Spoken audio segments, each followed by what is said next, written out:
ọ dịghị onye pụrụ iguzo, ọ dịghị onye pụrụ iguzo, ọ dịghị onye pụrụ iguzo n'ọbara nwa atụrụ, ọ dịghị onye pụrụ iguzo, ọ dịghị onye pụrụ iguzo, ọ dịghị onye pụrụ iguzo n'ọbara nwa atụrụ, ọ dịghị onye pụrụ iguzo, ọ dịghị onye pụrụ iguzo, ọ dịghị onye pụrụ iguzo n'ọbara nwa atụrụ, ọ dịghị onye pụrụ iguzo, ọ dịghị onye pụrụ iguzo, ọ dịghị onye pụrụ iguzo n'ọbara nwa atụrụ, ọ dịghị onye pụrụ iguzo, ọ dịghị onye pụrụ iguzo, ọ dịghị onye pụrụ iguzo n'ọbara nwa atụrụ, ọ dịghị onye pụrụ iguzo, ọ dịghị onye pụrụ iguzo, ọ dịghị onye pụrụ iguzo n'ọbara nwa atụrụ, o nweghị onye pụrụ iguzo, o nweghị onye pụrụ iguzo anyị, ọ dịghị onye pụrụ iguzo n'ọbara nwa atụrụ. Ọ dị ka m nọ n'igwe ugbu a, ọ dị ka m nọ n'igwe ugbu a, agafena m Jọdan, were n'eni anya menu, ọ dị ka m nọ n'igwe ugbu a, ugbu a, ọ dị ka m nọ n'igwe ugbu a, ugbu a, ọ dị ka m nọ n'igwe ugbu a, agafena m Jọdan, wee n'eni anya menu, ọ dị ka m nọ n'igwe ugbu a, ugbu a nwanne m, ọ dị ka m nọ n'igwe ugbu a, ọ dị ka m nọ n'igwe ugbu a, agafena m Jọdan, were n'eni anya menu, ọ dị ka m nọ n'igwe ugbu a, ọ dị ka m nọ n'igwe ugbu a, ọ dị ka m nọ n'igwe ugbu a,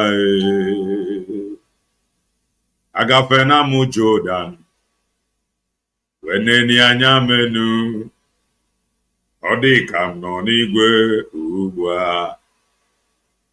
Oh Lord, you are my God. You are the miracle worker, the Lord whom answered when I call. You are the miracle worker. Oh Lord, you are my God. You are the miracle worker, my Lord whom answered when I call. You are the miracle worker. Oh Lord, you are my God. You are the miracle worker, my Lord whom answered when I call. You are the miracle worker. I call you miracle worker. You are the miracle worker. Ikenkwa bamba miracle worker. You are the miracle worker. Ofuma maramo miracle worker. You are my miracle worker. Obinigwe miracle worker. You are my miracle worker. Ofuma maramo bo miracle worker. You are the miracle worker, me. Chimo miracle worker. You are my miracle worker. Ocean divider, miracle worker. You are my miracle worker. Shoma mo miracle worker. You are my miracle worker. Chimoma, Chimoma, Chimoma. Chimoma, Chimoma. Chimoma, Chimoma genina. Chimoma, Chimoma no way ya. Chimoma, Chimoma no way ya. Chimoma, Chimoma no way ya. Chimoma, Chimoma genina. Chimoma, Chimoma no way ya. Chimoma, Chimoma, Chimoma. Chimoma, Chimoma. Igbo bụ Igbo. Igbo bụ Igbo, birikweni o. Birikweni o, birikweni o, birikweni o, birikweni o.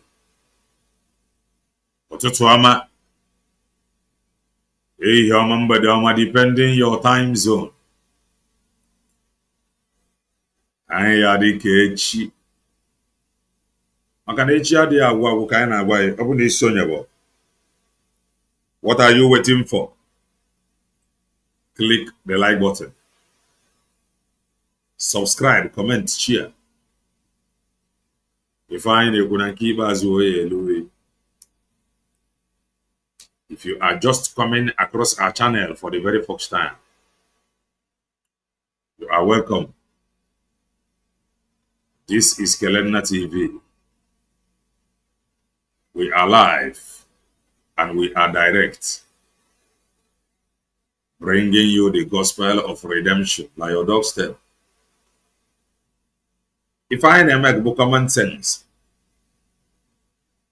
the reason I brought a marifa, if I can go school.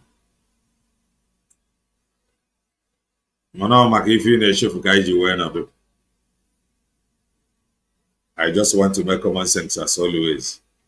It was my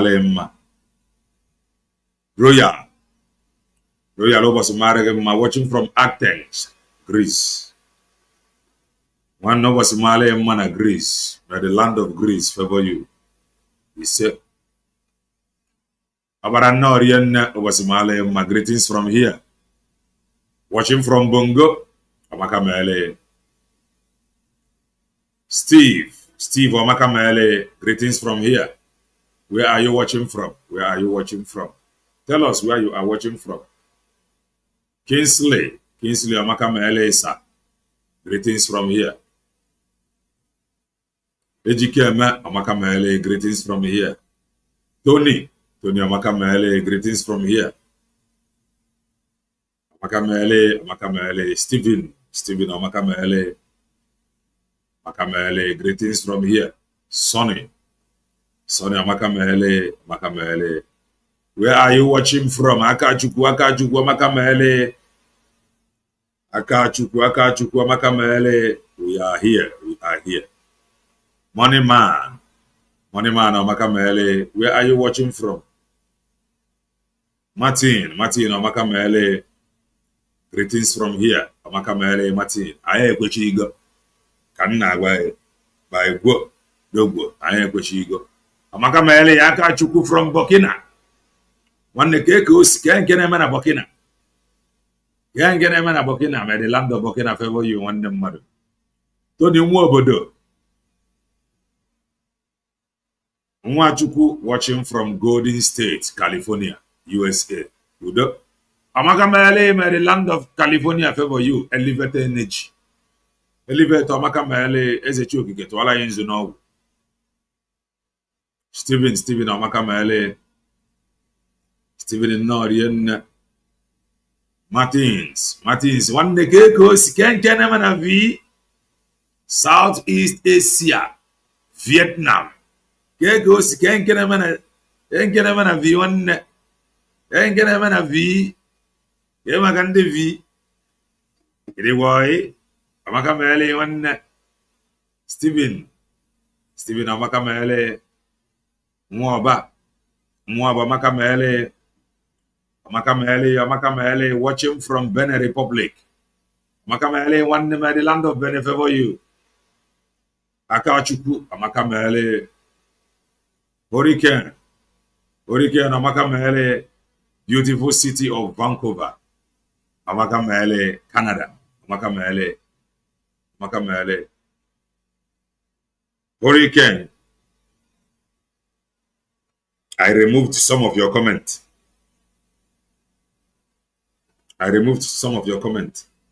You may be surprised. You may be wondering why I did that. The reason why in Jiwo Piabo, oh, why if and the wine idea, maybe I know the same. At least that program I made, that program you were commenting about Mazi Nnamdi Kanu as witness. We did not say anything like that. And you could refer into her. So I want us, if I ain't discuss, but if we now give room, can so that was why I removed it. I did not talk anything about witnesses, but you brought it up like the comment section, and it does not add up. That was why I removed it. Thank you. Tony Mwobodo Amaka Mele, one name, Shalom. Amaka Mele, Arize Chukwu Amaka Mele from Italo, Kelena TV, Udo Delege. Greetings from Italo, may the land of Italo favor you, one name, Stephen, in Norian, Jerry, Amaka Mele, Iboke, Amaka Mele, Sunday, Amaka Mele, Emi, Amaka Mele. Join us, do well, hit the like button if you haven't done that. If today is your first time, I am a content creator and political analyst, a preacher of the gospel of redemption. Nanki Bazwa, I am only asking God for anointing to preach this gospel like this end time. The Bible says something that without signs and wonders, they will not believe. So you need to witness signs and wonders. What do you go, bro? In understanding form before God got that. James Amaka Mele, Chelsea, greetings from here. Amaka Mele from Malta. Amaka Mele, Jerry Norian, James Norian, the truth is our template. Kanaway, Chelsea, greetings from here. Jerry Norian, Shidowem, Amaka Mele, Shidowem from South Africa. Amaka Mele, Chelsea, greetings from here. Ezugu, Amaka Mele, greetings from here. Watching from Bongo. Odogu Frank, Odogu Amaka Mele. I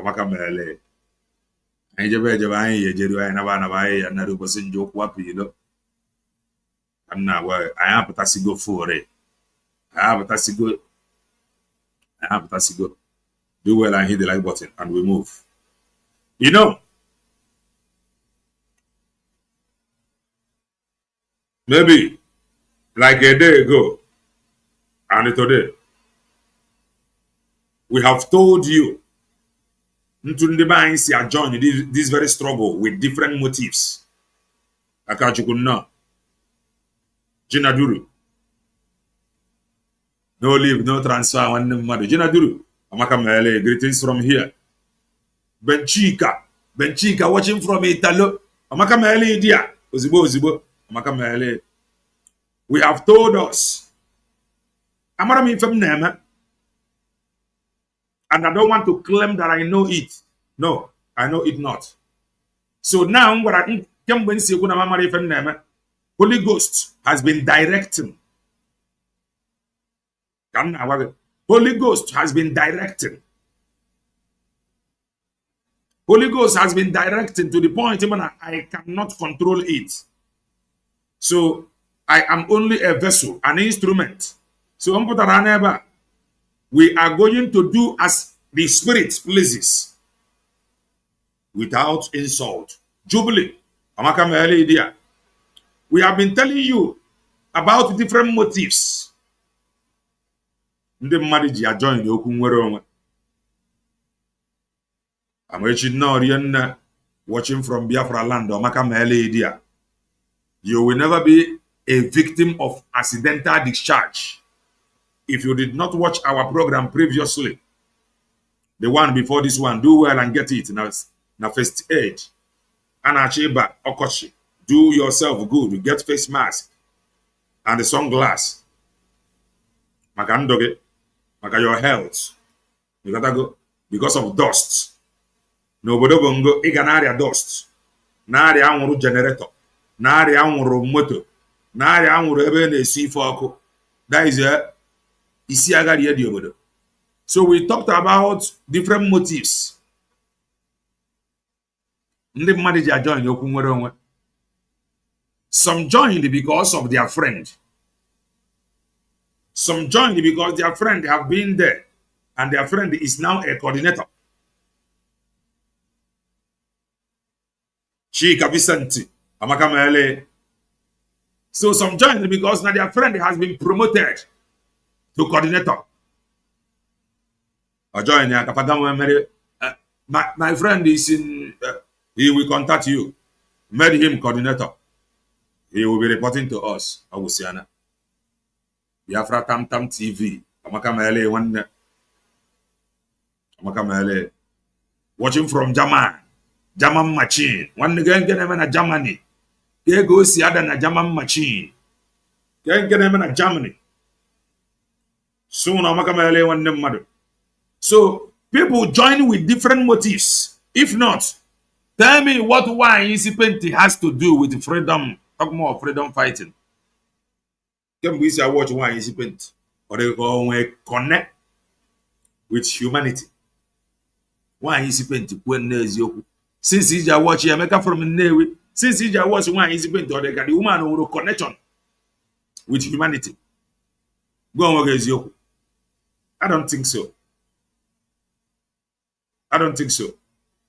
So people join with different motives. People join because now their friend has been feeding fat. Because since his friend joined the struggle, oh, he got a go. When they declare as Jacob, guys, you will be on the little boy account. Fanchani na to go build your gang. That was why Mazi Nnamdi said that you can actually be in a cabal without knowing. And we will travel back to 9 months ago. But before we travel back to 9 months ago, we just laid foundation. The reason why we must travel back. The reason why some people join the struggle with different motive. Not just that. Some people joined and always in the fun take the other from.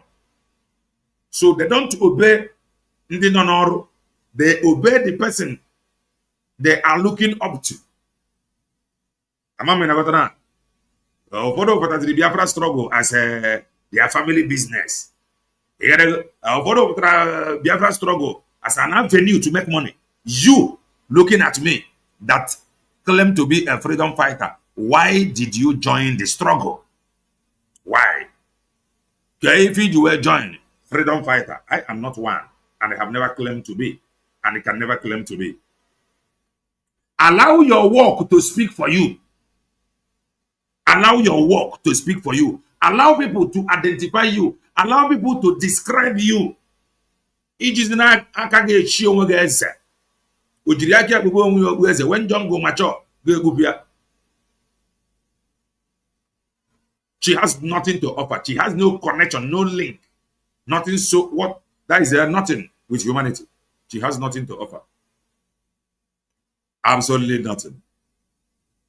Amaka Mele, hear him. And what if one way to offer? When any connect with humanity? So we must visit 9 months ago. Careful. Okay, the man that took cabinet members to Obana. If you learn if I shot Otabanaka aba, Nebu shot Otabanaka aba, and I take some Vision 555 took some cabinet members to Obana, and we have been expecting walkover from Ezedibia. Go Nwayi Isiocha walkover Ezedibia waiting the sub. There were consequences when men deliberately undermine the truth. These were men that took some people to Ubana. Men that have deliberately undermined the truth, that is facing the consequences today. Juliana Norien Nomakamele, greetings from here. Kinsley Norien Nomakamele. He took them to Ubana. Mazi Banjoko suspended him. Madam Azuka, according to the white painted hair woman, called him back. What does that tell you? That they are only want to work with Madam Azuka. So if we are the reason why don't get it twisted. That person may be the person that brought the one that brought him. Two of them left together. Now, Mando Pro, Abroy guarantee. No Pro because on Andy Marana possess. You will say, and I said that the reason why I possess they never come for the struggle. They never come because of Biafra. They came because of their friend. So immediately their friend leave, they must leave. We are everything about this struggle, the social media. Everything about this struggle, the social media, Ugo 247 have said it countless times that he have trained men and women, some people, na media. So, or the Ugo 247 poa. Obeyman were emotionally attached to him because of info kuziri for the media. Iman and the guy with him. When they joined this very struggle because of Dr. Ngozi Orabeze. When they joined this very struggle because of Kelena TV. Let me not say Naha joined the struggle because I am not a member, but I can tell you for sure. No, when they joined and become a member because of Kelena TV, you may doubt it. When they lose grow hope. But because of what we are doing here, day in, day out, they came in. They joined. Sorry, Omerende lose grow hope, but because of if I remember, now their mind is now revived. You don't know, so you cannot take what we are doing here for granted.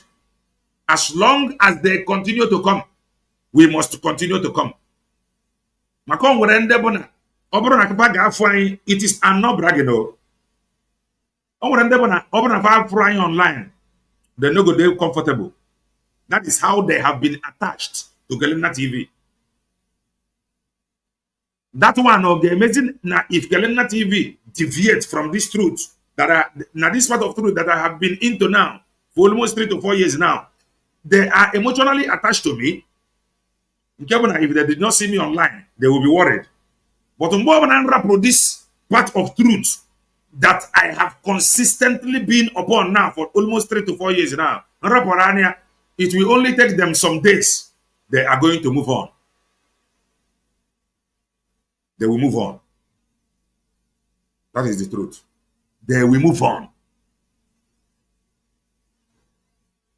Oh yeah, Wetra. When you look at them, they have higher subscribers. Yet presently, because they have undermined the truth. When they made video, 2 days, Faka and 1,000 view. YouTube know they pay by view. So don't go and begin to measure it by view. Because I talk about view. I am just here. You get that? Joshua from Ghana. So, on lose grow hope because of what we are doing here. Remember because of what we are doing here. Remember that is the funny see. TV that is how it is. That is life for you. When they give grow up because of if a white painted hair woman name.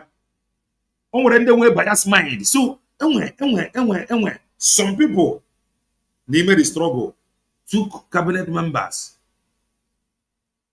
to Obana, and the man said, Banjoko suspend. Man, now, man, see me here in a minute walk on Cardia. You know that this thing just they distract me. A woman said, Banjoko suspended, according to the white painted woman. Mazi Nnamdi suspended Vision 555 because no or Rafa cabinet members Ghana and Kobana. Mazi suspended him. Madam Azoka called him back. What does that tell you? That his loyalty is to Madam Azoka, not even to Mazi Nnamdi. Could you believe no Mazi Nnamdi no here that he has been calling these same gangsters? Come and they give us financial report. The same people refused. You believe ya? They are not loyal to Mazi Nnamdi. They are only loyal to Eba Hego Siapata. Maybe their friends, find your way out. Their mission or intention for you were joining abroad to save you. Thank you, one mother. Akachuku. Makamele. Same with me, Kelena. If I come online, if I know see you, I will go offline. Oh. Jena Duru. Me. K. I don't understand. Omakamele. So let us now go to the angle of Dr. Ngozi Orabeze, the DPM of this very struggle. And we are saying, Obroni support what the USB declared. You are not doing yourself any good. Do well and support USB declared. Very, very important. Mazi Nnamdi will appeal. And he have shown interest that he want to appeal. And maybe Yamwa file about his case. Support USB declared. Now the appeal need Riego.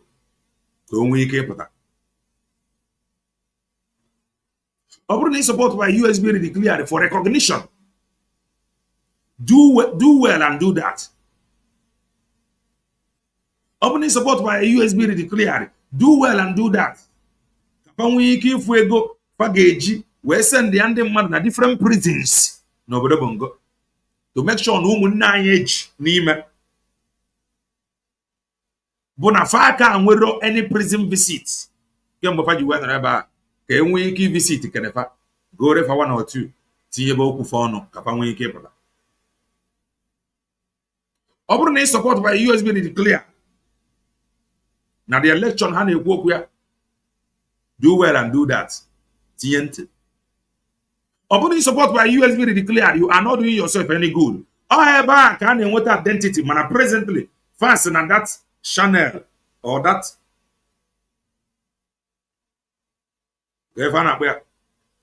that website no under maintenance. Manakelena TV neku. Yabana nandi ochue bieni akandi amosi. So if you have tried recently and the thing I got through, do well and tell us in the comment section so that we can continue to announce it. Can never end week it then again apply. And don't forget, I think it's tomorrow. Now again, we question and answer and fundraising. Question and answer and fundraising. Do well. Tiente. Eba abeje si ogu. Edison makamele. Makamele. Ekele diri chuku danu rien Ifanyi. Ifanyi makamele. Tony makamele. Please, my beautiful queen and the kings. Give super chat for this gospel. Thanks, Udo. God bless you all. 3 is and the 3 is 3 is and the 3 amen. Omakamele one mother. Omakamele. So we move. Can I go see if I Dr. Ngozi Orabeze post through? You must go and wish Matasanga happy birthday. Very, very important you do that. Matasanga. You get wish you a happy birthday.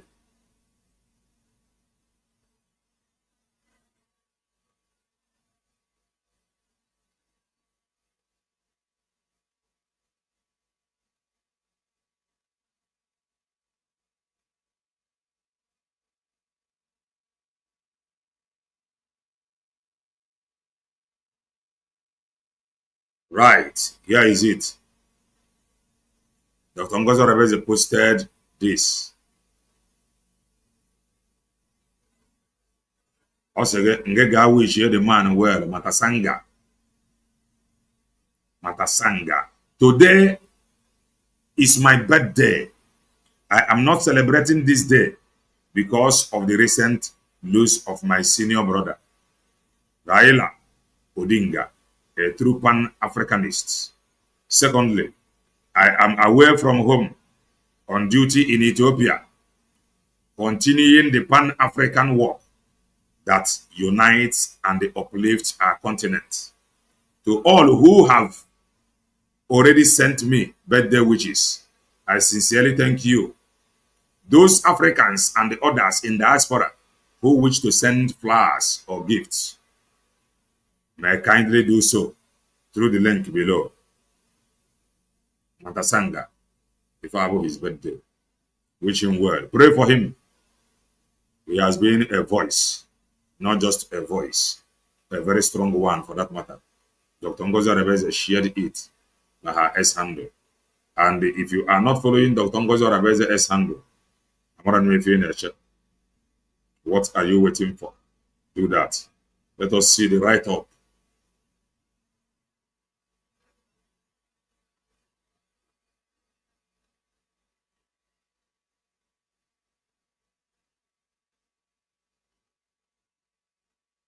So this is what Dr. Ngozi Rebeze wrote.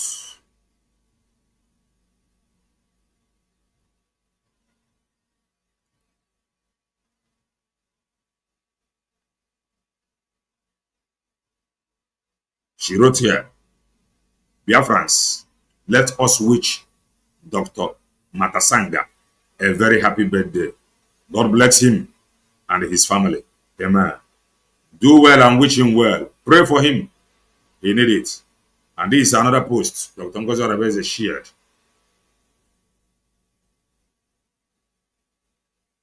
This is what she shared. Breaking. Cast your votes. The United States of Biafra USB pre-early voting has kicked off today, October 22, 2025, for the governorship and the deputy governorship for the states of Ikemba, Odumegu, and Omambala, Old Anambra State. Biafrans, click on the link and vote for your favorite candidate. Vote only in one state and the one candidate. Candidates with the less votes automatically becomes the deputy governor. Okay? Dr. Ngozi Rebeze, DPM, United States of Biafra. Obrigo online. So then I call you Obrigo online. Obrigo online. Here is another one. She posted this. I hope you are following. Ezenwi for Makamele. Ezenwi for Makamele. No, Rian Martin Sihegirika. No, Rian Makamele. Gina Duru. Makamele. Ifani. Makamele.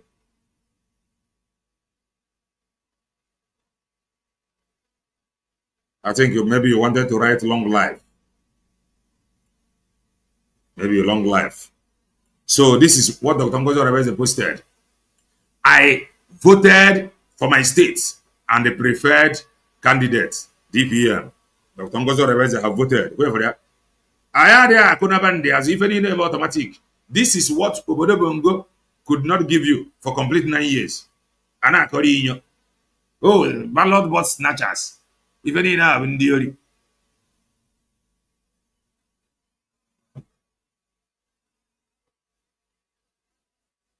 Guys, if Obodo Bongo Jenny Muragi. Oh, yeah, ordinary. Oh, yeah, this new. No, let me not use the word ordinary. USB of yesterday have made it possible. If Obodo Bongo after 60 years, if you believe Obodo Bongo now, got the same map again. Sorry, think at you. If I Kapaganya how would I neck when institution where if any Tony Bugari transmitter. In a can every election. Ordinary this thing that shows you na the obodo agana beyond mekwatarism. Obodo agana beyond mekwatarism. This is what they could not give you. And this is what USB have given to you. And they are ready to give more. If you can identify with them with your beginning sincerely, your gossip, your envy, your jealousy, your propaganda, they be by the side. They be by the side. If I obodo bongo ga nyeme wunugi family regia. Obodo bongo that claim to be your father. If I nyeme wunugi, your original father have made it possible. Amaka Mele Kinsley. If I obodo bongo nyeme wunugi for the past 60 years, USB declared the other 1 year mebegia. If I kabo even kill if I come up with Mazi Nnamdi Kanu so na ga obodo for 75 years non-stop. It's na egwu egwu. No be I can't shoot bird, mama can fly. Oh, they snatch the ballon bus here. Oh, we don't want any ballon bus snatcher or there. If they can do this with little contribution in them, Manazi if I get game, we will tell you be in it.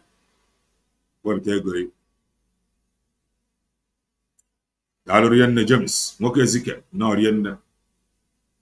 So if I wave USB declare him, the believe I go spying if I'm in war. And now, if I need now result from USB, results. Dr. Ngozo represents Neatola to her preferred candidate. Go and vote to your preferred candidate. Go and vote to your preferred candidate. Go and vote. Go and vote. If any the mon, if any na ganaya. If any na ganaya. Oh, oyama. Rapondia sele fakoloba. Oh, oyama. If I be fight a better wine. Oh, oyama. Raponda sele fakoloba. I have voted too. Oh. Kevin have voted. Kevin have voted. Go and vote to your preferred candidate. Nwadadunu was here. You gotta go and vote to your preferred candidate. Or if I know Gabi Yanka to your preferred candidate. Kanna wage. Tina Norian the greetings from here. Amakamale. Go and vote. People are voting. People are voting.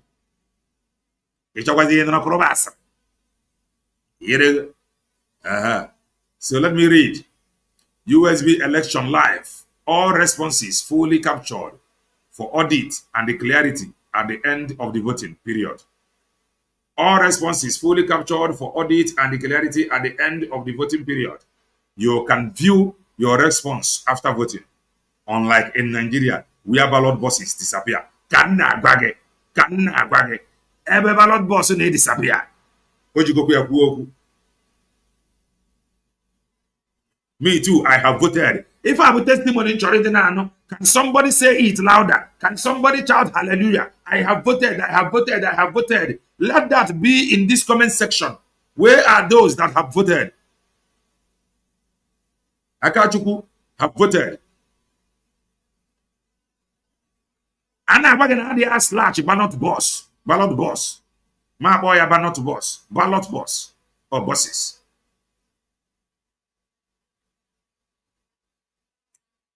Amaka Mele, Ejimofo Amaka Mele. There's a weaver.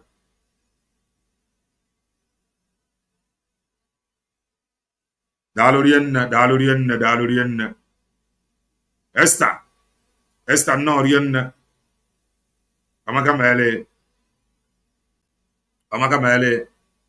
Wanda Dunu. Unuruna Toria. Go and vote. I voted this afternoon, today. Oh. And they are snatch ballot boss. These are things Obodo Bongo and the Mazi Nnamdi Kanu promised.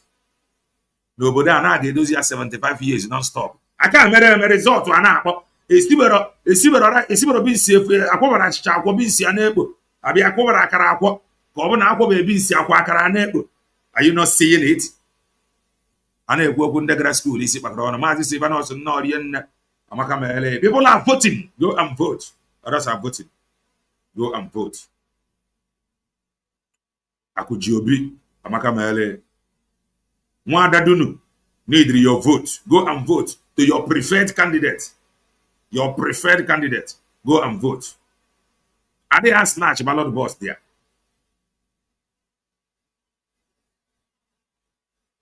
The vote will be to go online. We're praying to go see now.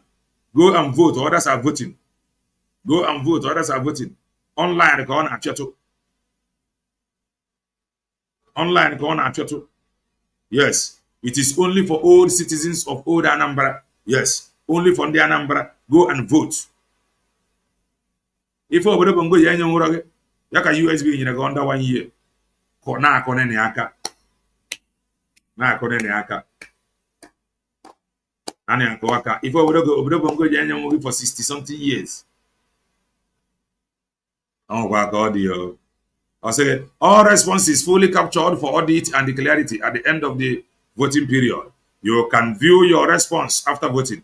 Unlike in Nigeria, where ballot boxes disappear, vote cards swapped, numbers manipulated, and the indigenous citizens, when they point at the manipulations. We are building one of the best countries in the world, the United States of Biafra, USB, declared on November 29, 2024 in Latin Finland. Kan na wale akwa aka agenti. Gabi aka na akwụkwọ, gabi aka na akwụkwọ, gabi aka na akwụkwọ. Ndị Anambra gabi aka na akwụkwọ. Online. Let us continue.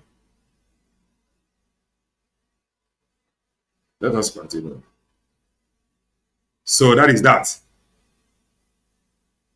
There is this narrative we are seeing on social media.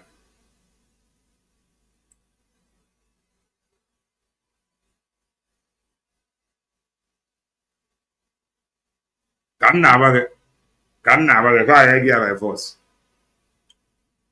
On a narrative, please, everybody should go and vote. Ndi Anambra, Old Anambra, Omambala, and then the other. So that is that. On a narrative, those that is wearing Umuchineke's cap. On a narrative, Fana pass now. And they have been struggling to pass that narrative. They have been struggling. And what is the narrative? Many of them, some of them now want to blame Omoyele Sowore. Makaneji. Aloyeji Makeji. Some of them now pass this narrative now, not set up. With their Omuchineke's cap. The same people now that have been fighting Aloyeji Mako before. They are now passing this very narrative again. Now, Aloyeji Mako no bodo bongo na chobia ka choris injidi atwa yanga kembe. Based on the record, the adrom no na walk with obodo bongo. These are the people that is wearing Umuchineke's cap. Their narrative. Fatoka epi noya to Omoyele Sowore. No set yanafa up. Or the fakon and ka agaro. Fana Bazimbo now. That Aloyeji Mako Fana Chubum Biaka Kafachute Yaka. Fana Bazigina that Aloyeji Mako is working for Obodo Bongo. What Umuchineke cannot do does not exist. Helena TV, you are a good analyst. Keep it up. Thank you so much. Amaka Mele. Where are you watching from? Akujiobi. Amaka Mele. Asochuku. Amaka Mele. Watching from Waribongo. Amaka Mele. Those wearing Umuchineke's cap, they want to pass this narrative. No, Omoyele Sowore neya plan ya. Fire push where you got it. They now turn around and told you, and they are pushing this narrative na barrister lawyer Ejimako na work with obodo bongo. These are the handiwork of those wearing Umuchineke scarf. As Omoyele Sowore is busy running around to make sure na ndị eji na-ara profa before one etinye protest ọzọ. Those wearing Umuchineke scarf, they want to pin it on his head. Sunday din naji amaka mele. So now let us go and show you Omoyele Sowore that have done what they could not do for over 15 years or 20 years when they go Omoyele Sowore have done what they could not do. Now they want to pin anything evil that happened in that very protest. Knowing fully well, they want to blame it on Omoyele Sowore. The wearers of Umuchineke scarf, they are deadly. Omoyele Sowore is busy running around. They never do wells. He's blaming him. They have tried to blame him. They are blaming Aloy Ejimako. Oh, only be just voted. If I have a testimony, I ain't already know here. Old Anambra, just voted. I already know. Just voted. Just to go and vote. Others are voting. People go to where these people are now confirmed and testify. If we are not asking for too much, and they could not give it to us. We are not asking for too much. Dozie. Make over the diocha. No over the 24 hours electricity.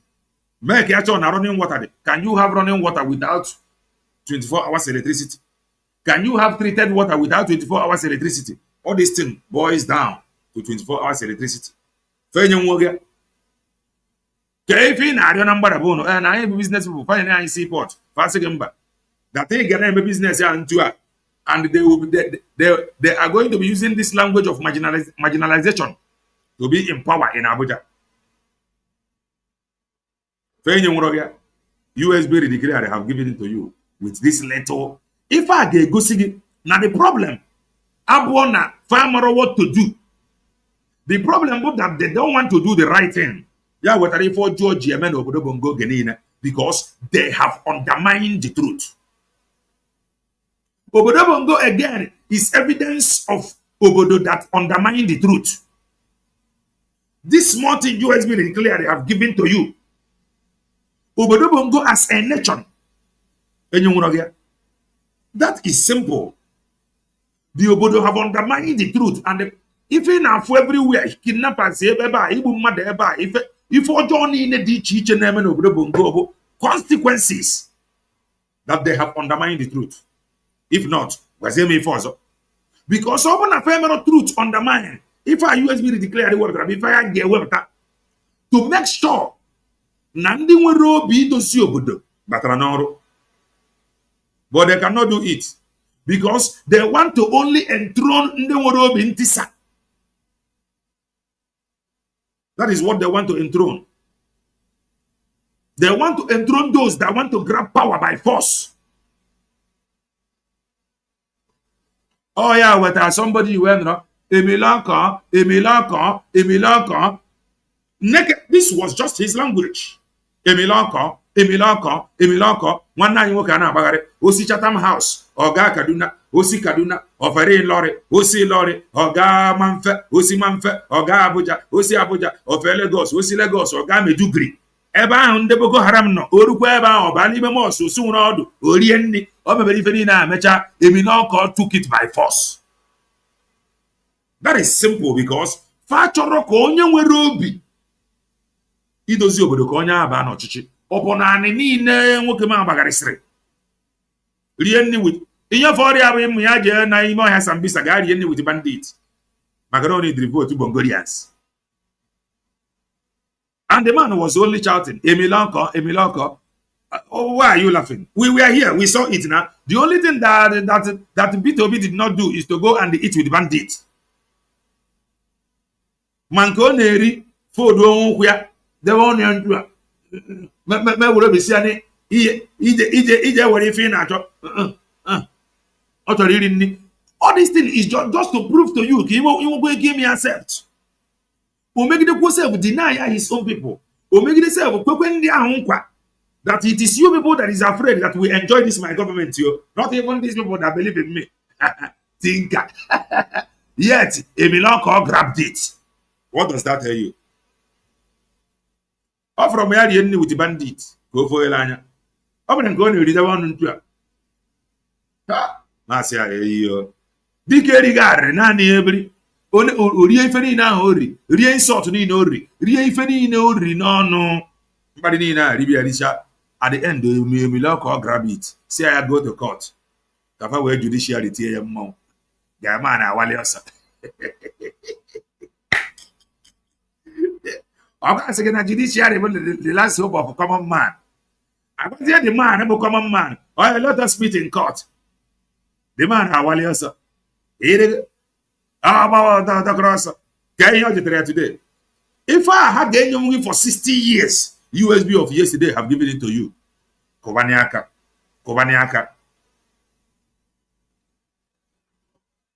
Running water. You cannot have running water without 24 hours electricity. All difficult.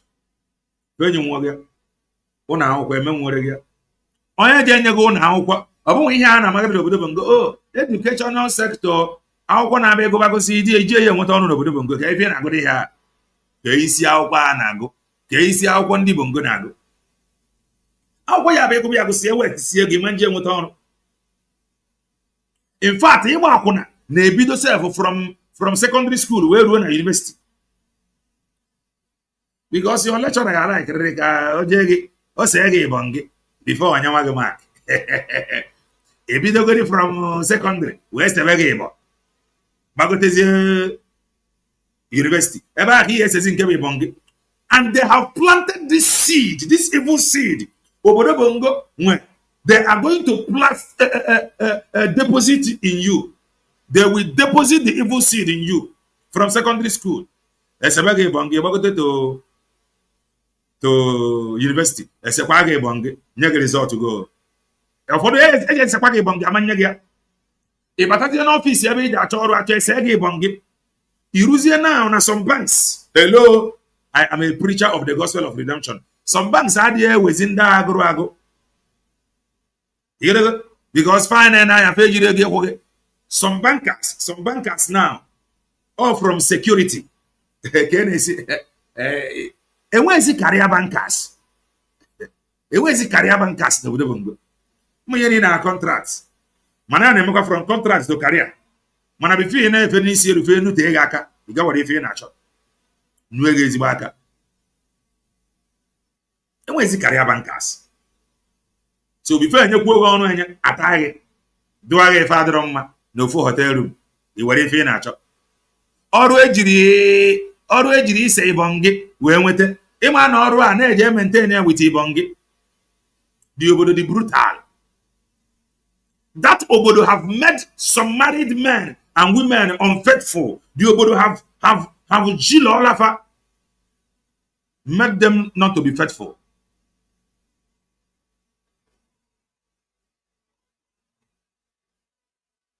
English Gavana study now. Don't worry, by January now they will begin to study the Chinese. Our school, I'll go there. By January I study about Chinese. And I study French. Now I study English. By January, I study about Chinese. I'll go over there. What is the need? Nigeria. Don't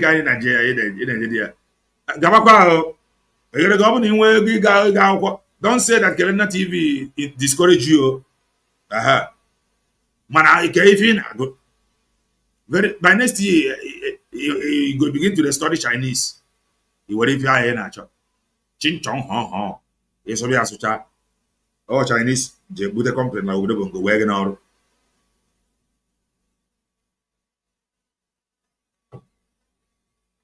I ain't talking about it. I ain't talking. So if I over the bongo, USB and you go get And some Olukus have seen another savior. Pacho Kebu allegation. Nisi. Omo Ele Sowore that have done what they could not do for over 20 years. And what was that? Fair declare and sit at home in Abuja. Fair memory. Fair memory protest in Abuja. I will play you something. The ID, I come and want to update. By the ID. So, on one check and you want to update, do let me know. I remember announcement because I have been announcing can the buy and apply until I was informed of my comment section here. Now the website no maintenance.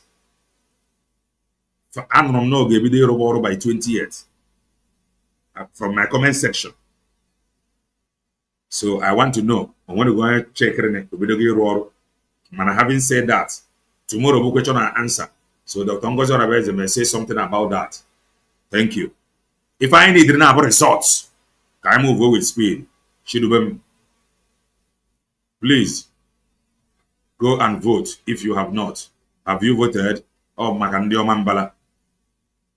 Now let me go and show you something. Omo elecho wure protest in Abuja. If I be here IBOB, Nando to pag game.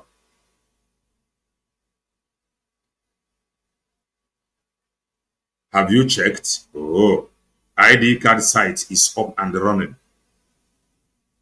One now, where for any against for if I bought the result, testimony sack I need.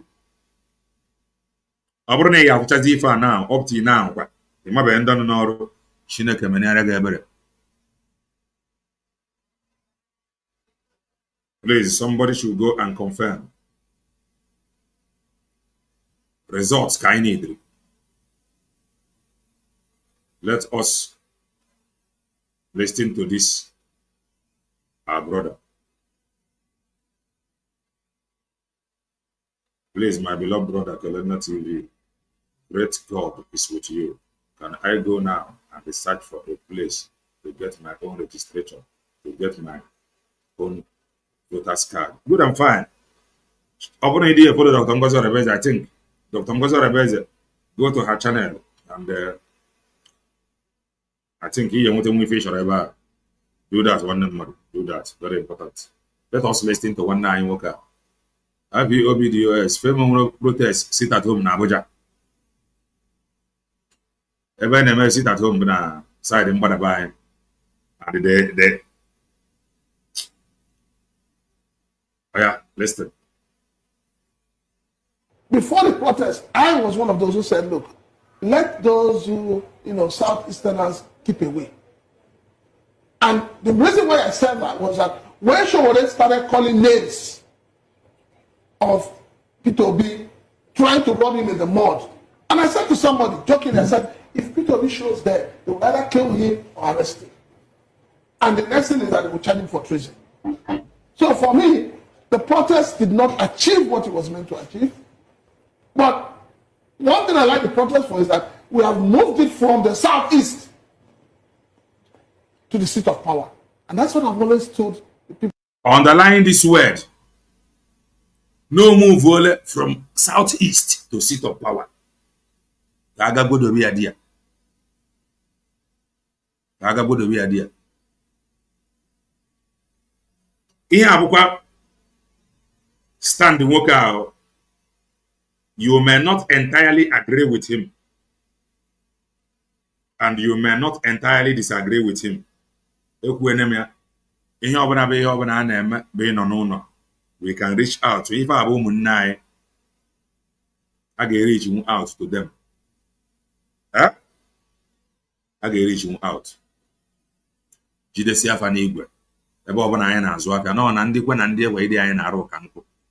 reason why nwoke a ji ekwu ife antu ana ka move the sit at home from Nambadabai to seat of power. The reason o ji ekwu ya bụ na ndị nọ na seat of power na nwere ife ha na-eme, they are going about their businesses. Mana ọ bụrụ na ndị nọ ebe a so anọ n'ụlọ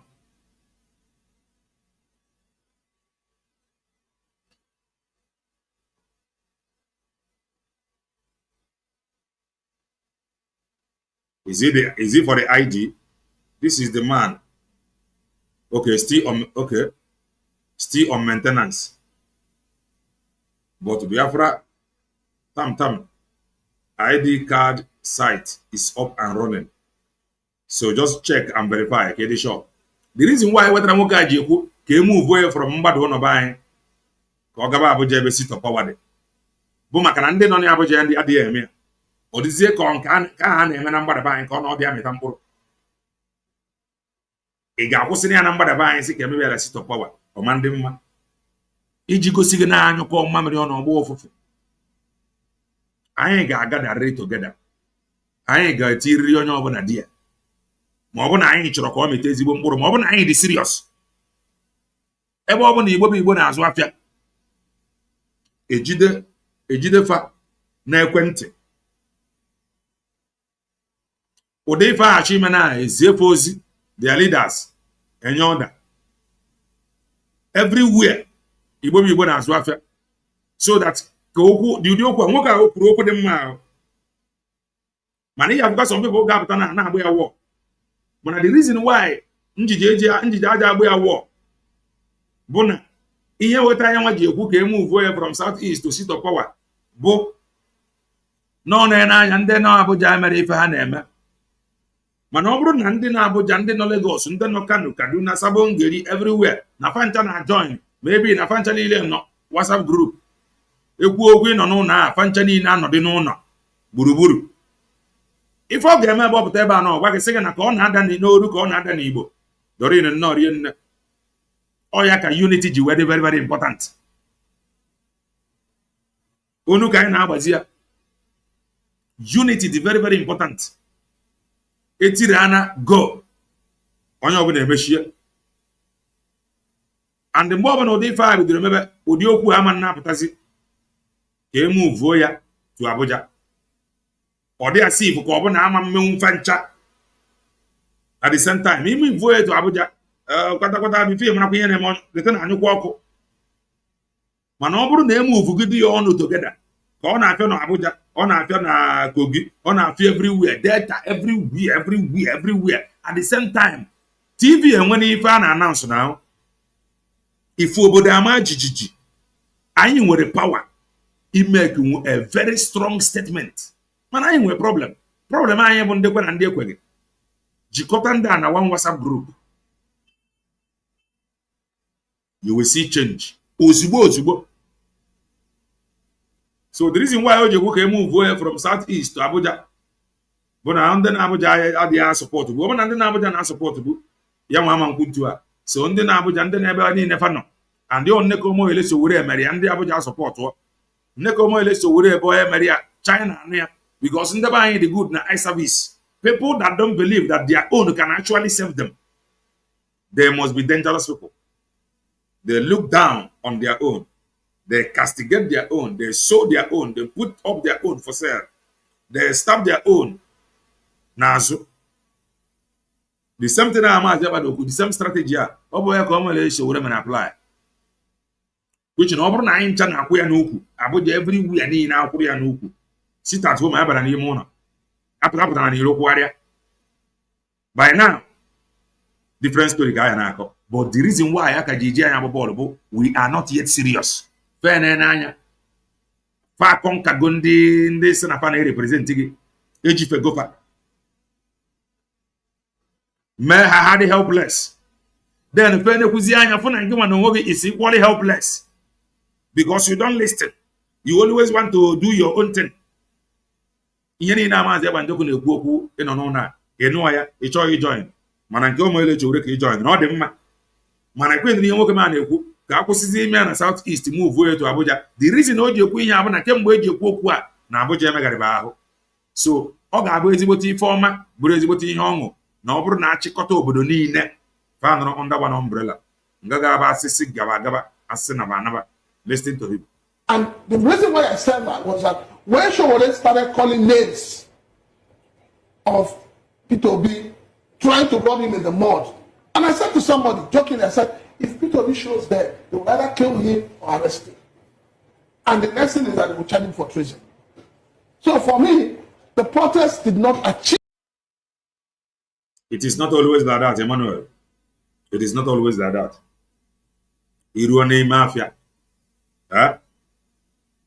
Ime afia. All are difficult. Ime chairman impose. Ano go ime afia na zụwa afia kanụrụkwa. A na-eme election n'ime afia. A na-eme campaign n'ime afia. A na-atụ vote n'ime afia. Chairman wee nọ na-egachi. Ma ọ bụrụgodị ire na ọdịkwa ntu ya isi wee kwu ya na chairman ahụ bụ ndị mmadụ ka ọ na-achị. Enweta nwa ya na gbasara ya ozi. Eti chairman etinye isom ndị ele ya na-arụkọ ọrụ. Meseji pụrụ ana. Meseji apụ ana. Chairman sigodi na afia ya azụ ma ndị ọzọ si na pama mpụta afia. Chairman aga zụọ naanị ya. There is no big deal. Chairman aga zụọ naanị ya. Ka ọ matazie na mmadụ bụ efi eke na eke hibere onwe ya. Amaka ma ele nwanne mmadụ. So that is that. Let's continue to listen to him. If what he was meant to achieve. But one thing I like the protest for is that they like what have moved it from the southeast to the seat of power. And that's what I've always told the people in the southeast. Those who declare sit at home, I say, you cannot declare sit at home in the southeast and you expect it to affect the federal government. Ọkwe na anụ side nwanne anyị nwoke asị abịa na ịma ntinye sit at home na mgbada ụlọ be anyị na-eme expect na ọ ga na-eme federal government affect. Ọ na-emekwa foul somehow mana ọma nchek nwụfa ntu a ga-ebupụzi ya na mgbada be anyị ọ ndị ọdị n'aka ya ekwu mana uche nke m narịzi nweta nwoke a ji ekwu ihe ntu a bụ na ndị na-Abuja ajoinebo. Ọ bụ na ndị na-Abuja ajoinebo na kemgbe niile esi ekwu ihe a nwoke a ma nkwu ihe ntu a.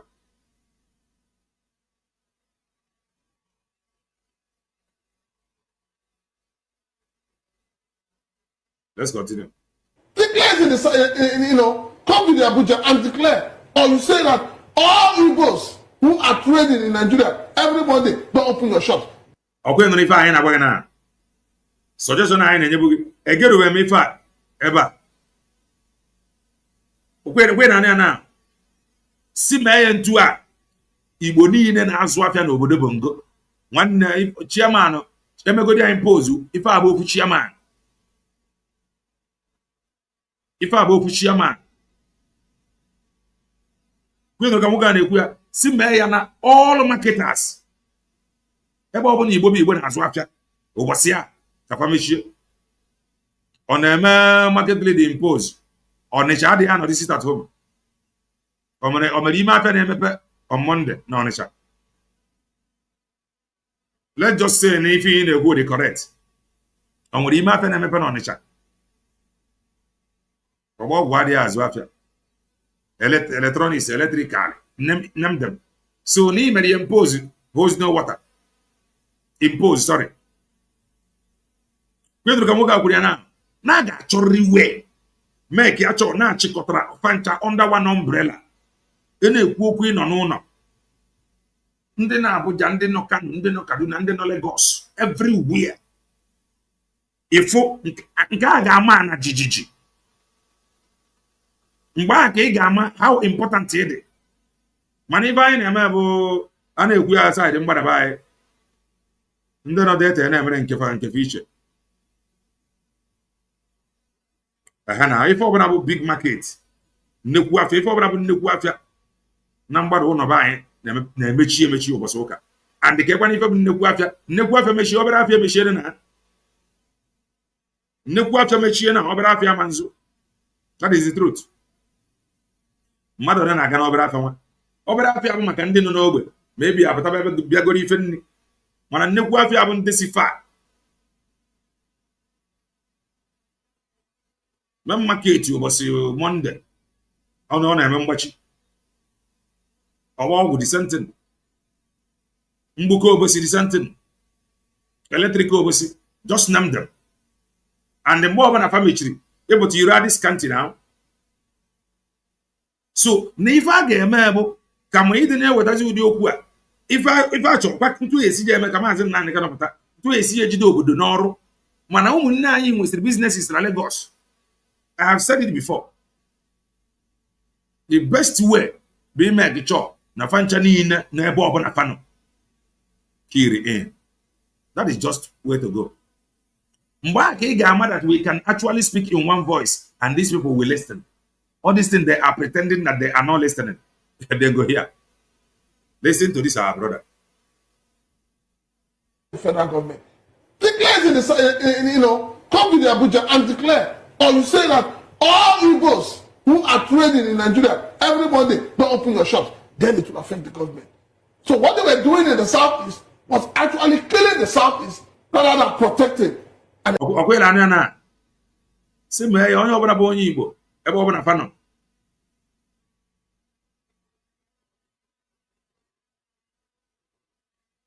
o nwere afịa ụbọchị Monday si mechie ọ nke a bụ nke ga-eme serious affect ga-ebute obodo agbaba gara wetin be that eme ya first day kwechiri nke abalị ịbụ ọ na-afụ ụfụ na-arụ mee ya nke abalị ịtọ a ga-akpọrịrị kọlụ ka ife na-eme akpọ chairman asị na ndị a na-achị si na fa ga-anọ ntu for 5 days ejide chairman acha niile a continue kwa nọdụkwa n'ụlọ chefa ka ọ bụ mgbe ọ bụ na fa megidere mepe then go still say that thing where then go sell. That is one thing about business. Makana everywhere be ife mechiri. Everywhere be ife mechiri. Mana ndị be anya dị afọtụ ya this side a ga-enwe sabotua ụfọdụ ga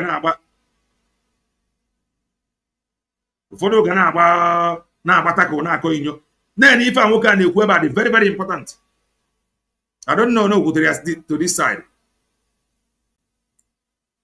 Elevating the south. But do you think that that particular call on Monday will ever hold water, given the fact that the ED of the Lagos Trade Fair, said something yesterday that Igbos, who are supposed to be the majority persons trading in that trade fair, should try their best not to be part of the protest? Talking about the fragility of the trade fair and its complex at this point. Well, if you look at it from that point, everybody's protecting themselves. But I am telling you, that's why we have a problem in Ebola. First problem we have is that what is it? The Igbos have no leader. Due to disagreement, due to you saboteurs. Oh, why must we listen to this person? Why must we do this? Why must we do that? Oh, why this person? Why not me? Why? That is the problem. And unfortunately, the people you see today parading themselves as leaders are not leaders. They are not. They are not. And that is where the problem of the Igbo starts. The Igbos have no person who is speaking for them. The things that are happening in Igbo cannot happen in the north. Exactly. You see where the bandits sit down with government officials negotiating. I choose Igbo our own with Nwayi. We will choose to hand our own over to the same people. I not fear. But we will choose to hand our own over to the same people in the job. And then can you see IPOD sitting down in the southeast negotiating? They cannot. It will not happen. Because rather some of them return to Biafra land, let us see you. The country that you're running two laws. One law is for the south, one law is for the north. And we must be very honest with ourselves when we say these things.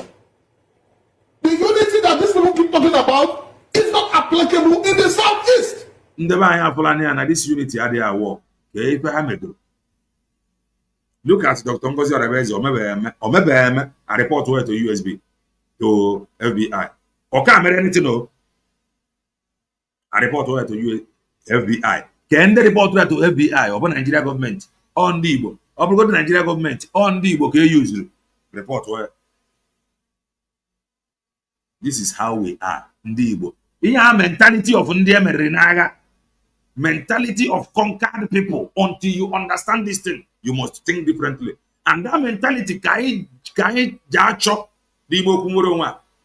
Mentality, oh, now my friend, leave him. Don't scream him. Why are you screaming him? If I don't scream him now. Leave and my friend. He's a good man. He's a nice man. Leave him.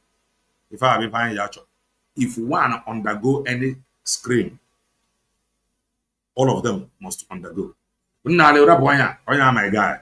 On the now then start this freedom. Who are you? This when did you even join this struggle? It is not about when the person joined, but it's about what the person carry, what he carry to offer, what she carry to offer, what she can offer. It does not matter.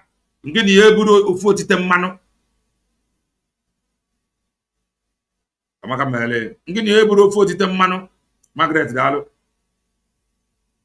She carries something to offer. He carries something to offer. Don't ask him when did you even join. They were all here. Mazi Nnamdi came. He overshadowed all of them. Move with speed. Gaplant Gasia something and who here today. Obudu election can today. Mazi Nnamdi made it possible. Under how many years? It does. How long? It is not how long. It is how well. Now, who qualify? You got qualify. You get the hell out. Nobody send you. Now, qualify. Oh, now we start from here. And so, what? And what if you went to offer? We recognize you. We appreciate the fact, at least, we create the awareness. But the answer is no. We recognize you. We respect you for that. And the answer is no. No. It's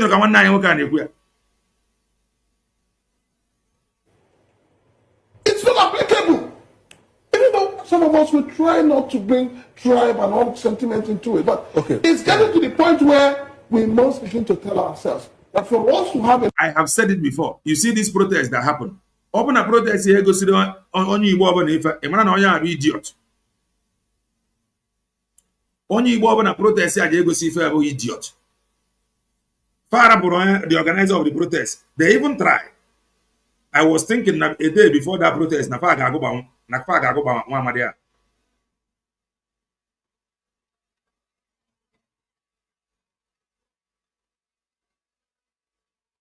Actually, before the program, Nafaga go Madia. Arabu and no. And never protest. A jeva law, Ejimacon, Jerejidia. Then only the organizer of the protest, which is Nagaziaga, Kogazi law, Ejimacon. Nah, Isiara over there covered. I'm telling you. Isiara over the covered. Yeah. And if I have listening to one nine worker after this protest that happened, double name if you don't go get sense again. You can never listen to him. Before the protest, I was one of those who said, look, let those who, Southeasterners keep away. And the reason why I said that was that when Sowore started calling names of P2B, trying to rub him in the mud, and I said to somebody, jokingly, I said, if P2B shows there, they will either kill him or arrest him. And the next thing is that they will charge him for treason. So for me, the protest did not achieve what it was meant to achieve. But one thing I like the protest for is that we have moved it from the southeast to the seat of power. And that's what I've always told the people. This man Those who very vital message here, which declare sit at home and say, you cannot declare sit at home in the southeast and you expect it to affect the federal government. Declare it in the, come to the Abuja and declare. Or you say that all Igbos who are trading in Nigeria every Monday don't open your shops, then it will affect the government. So what they were doing in the southeast was actually killing the southeast rather than protecting and elevating the south. But do you think that that particular call on Monday will ever hold water, given the fact that the ED of the Lagos Trade Fair, say something yesterday that Igbos, who happens to be the majority persons trading in that trade fair, should try their best not to be part of the protest? Talking about the fragility of the trade fair and its complex at this point. Well, if you look at it from that point, everybody's protecting themselves.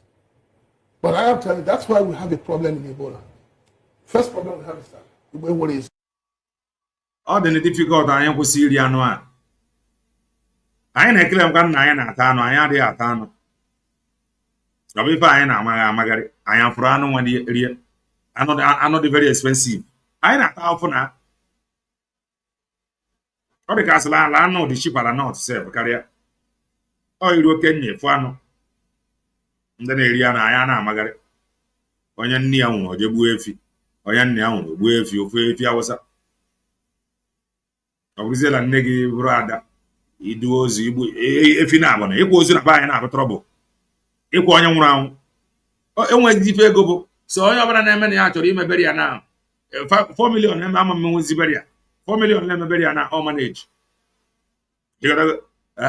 ọ bụrụ ụdị efi ya bụ imetụ aka na efi 700,000 igwe go 2 or 3 epizie ya mara ma 4 million ma ọkpara gị ozu. This is how we have juru aka anyị mee things ọ dịrị anyị very difficult.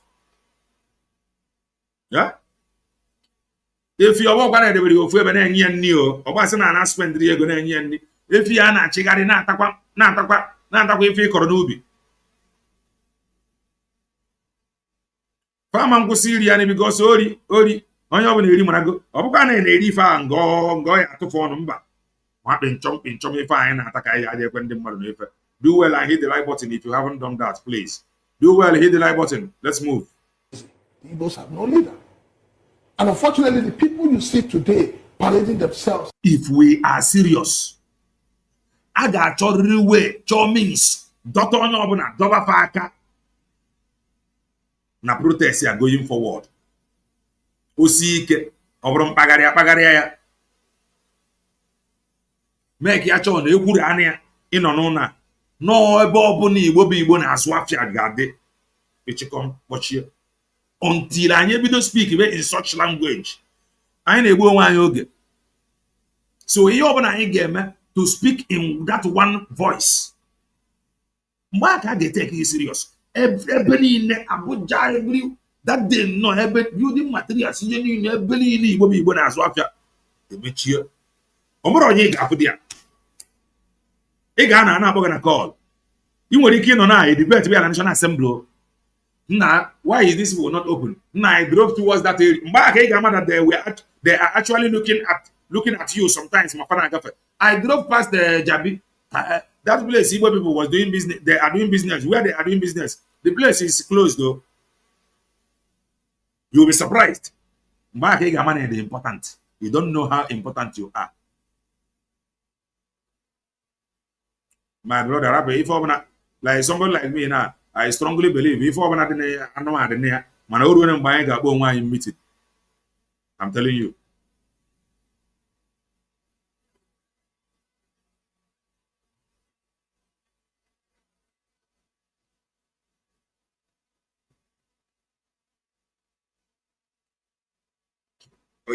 Ya nwere onwe ya na-akọwa n'oge ahụ a na-ekwu ihe a na mgbadaba anyị na ya dị against it. Ige ya ntị n'olu ọ sị na ya dị against it maka ife a bụ anyị nwe imegide onwe anyị na ebe a ga-eme onweta powers that be bụ ma eme ya na Abuja. Then ya nwere nyekwa another suggestion si na ọ ya akazi mma Igbo bụ Igbo jikọọ ọnụ ekwute okwu ịnọ n'ụlọ ọ bụrụ ebe niile Igbo bụ Igbo na-azụ afịa n'obodo Bongo which na nke a dị ezigbo mma if we can speak in this voice mgbe ka anyị ga-ama na anyị adịgo serious na anyị dị ready that we can actually move mountain. So the reason ya ka ji take anyị for granted be na anya ba naraba na allow them ndị na Abuja mere business fa ike gwụfa ezu ike mana ife a na-aga everywhere now the obodo will be forced to listen. Let me take it back. Listen to him uninterrupted. Before the protest, I was one of those who said, look, let those who, Southeasterners keep away. And the reason why I said that was that when Sowore started calling names just Namibia of P2B, trying to rub him in the mud. And I said to somebody, jokingly, I said, if P2B shows there, they will either kill him or arrest him. And the next thing is that they will charge him for treason. So for me, the protest did not achieve what it was meant to achieve. But One thing I like the protest for is that we have moved it from the southeast to the seat of power. And that's what I've always told the people in the southeast. Those who declare sit at home and say, you cannot declare sit at home in the southeast and you expect it to affect the federal government. Declare it in the, come to the Abuja and declare. Or you say that all Igbos who are trading in Nigeria, everybody don't open your shops, then it will affect the government. So what they were doing in the southeast was actually killing the southeast rather than protecting and elevating the south. We must go for if I'm going to uche dia ndị niile na-azụ afịa nyere anyị aka ọkwa asị na onwere onwe anyị ncha niile ife ifuru na-ekwu na uche dia ịma na uche na-abịa abịa. I said protest ọ bụrụ na ị mụtara ife ma uche protest anyị furu mere jụọ onwe gị ajụjụ. The only thing the constant n'ụwa bụ change. It is now time ịkpọbata onye ebe niile Igbo bụ Igbo na-azụ afịa. Ama m na ọma ndị izi mana we can.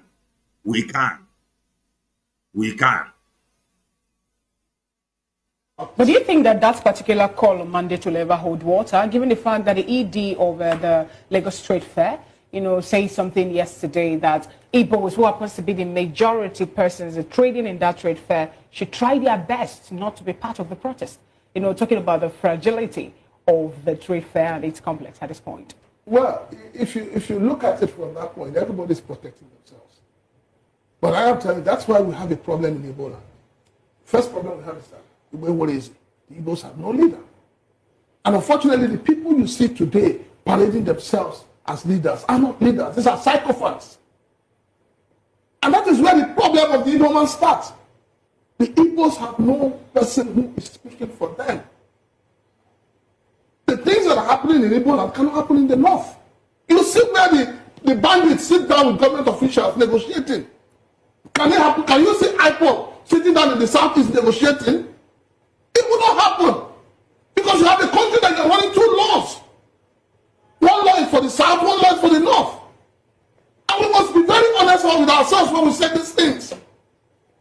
The unity that these people keep talking about is not applicable in the southeast. It's not applicable. Even though some of us will try not to bring tribe and all sentiment into it, but it's getting to the point where we must begin to tell ourselves that for us to have a Nigeria that works, we must. After 60-something years, they will still tell you that it is now time for us to be telling ourselves the truth. Ikewo. Let us now move to the business of the day. And we really have a whole lot of video to play to you, but that will be in some hours' time. Come and listen to this. I said, some people join in Nwere with different motives. Ifabo, Oge, Vision 555, where the cabinet members Ga Nanko Bana.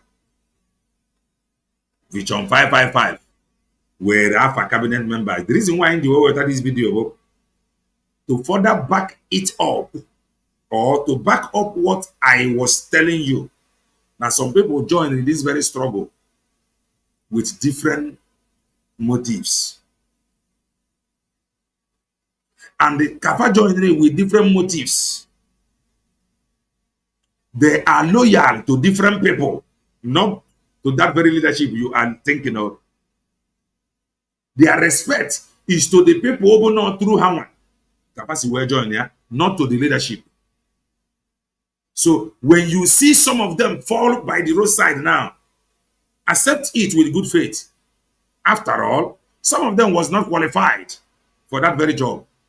They just came in because they saw their friend. Some of them now, when you can Aniti and Oluku, will be surprised that his fellow Oluku is in the struggle, doing very well. That one will not surprise. That one will shock you now. Maybe he's looking down on himself or herself. Now, what has he to offer with freedom? Onezi anya fu onye ọka mma. Onye ọka mma eme ya nwa coordinator bro debe ego. Hello. Onye agwa ya nọ ndị ya na, my friend, come here. Let me put you through. I will introduce you. Don't worry. So his loyalty goes to that his fellow Oluku. So whenever that his Oluku left, he will equally join the Oluku. But when you see the people that was or that is appointed based on their capacity, their ability, their capability to deliver, however, now focus on that particular section. But we have all of them. Maybe even a cabinet. But yet, Sabotu has never yes. That was why the Fatro went to work after the declaration. Or Mazi Nnamdi post to the declaration committee. Going forward, that they have no place again. Fatwo. So here, according to the white painted woman, not even according to her, Vision 555 were up on the cabinet. Ghana and Co. Amaron Kapasi were chopped a Mazi Nnamdi about her meeting. And the Mazi Nnamdi suspended Vision 555 for doing that. And according to the white painted woman, that after Mazi Nnamdi suspend Vision 555, that Madam Azoka recall Vision 555 in less than 3 weeks. What does that tell you? His loyalty goes to Madam Azoka. So more than for this kind of name, that organization Adi. So and the more than for this name, there is every possibility that Madam Azoka pro Vision 555 when he can seize it for the fact that they remove Bononya. I will be here, but I will be causing trouble.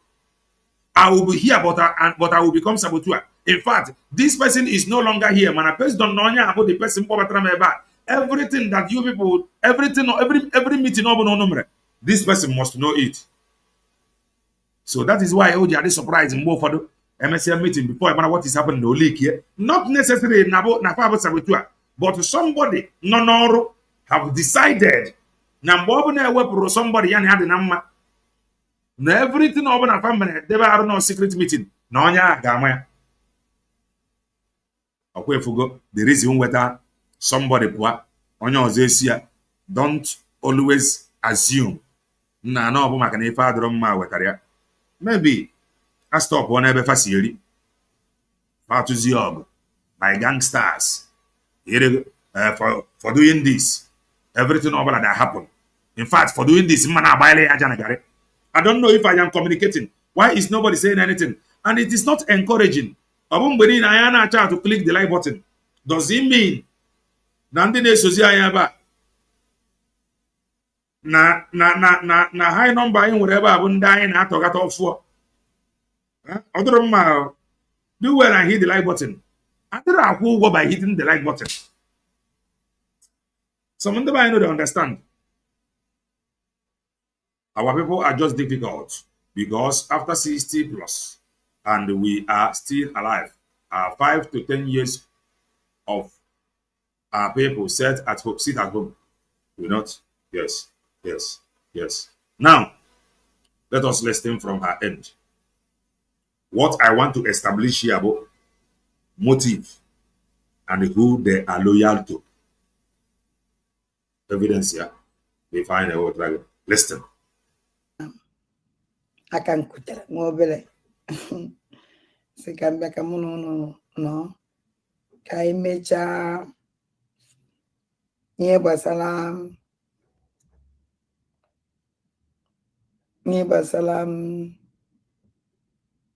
terafiano 9 months ago I mecha ye basala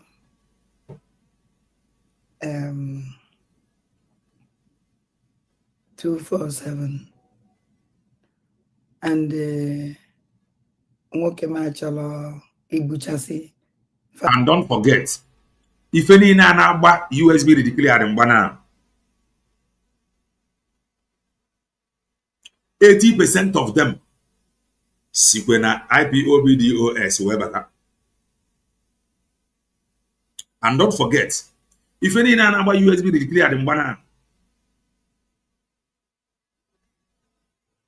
all of them before now, very strong belief never Mazi Banjoko no. Some of them abala Mazi Banjoko mba before.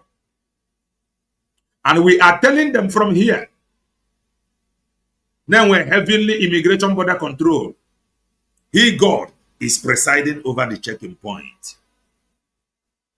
Against the choke, anyway, Jackie and okay. The separation is on. And we are telling you. Now we're consequences when men deliberately undermine the truth. If any man over go now, the obodo nandini anime have deliberately undermined the truth. And they wouldn't matter. Faboya farmer header clash or walk on it. Faboya bandit or walk on it. Aboya heshman or walk on it. Emigrate was singing out their web ruga or walk on it. Boya waterway or walk on it. Echenti ruga katu colony or walk on it. If any now, they have undermined the truth. No or no job, no nothing. Kidnapping everywhere. When you undermine the truth deliberately, it got consequences. If I go word into a body, the why I draw, Doctor. Let us continue to listen. 555 vision. Tag Alanomia. I am not here. Charlie Butcher say on Wendibo. Send another say Abia. Agwami and Amabia. And I beg upon Abia Gachiente. Gakwana equiente. Gakayante. Abu. Listen. Onabatona Nisha. My God. Onabata. Onanisha. And I like. I have a baby also. Onabatona Nisha. I like it. I don't like it. I like it.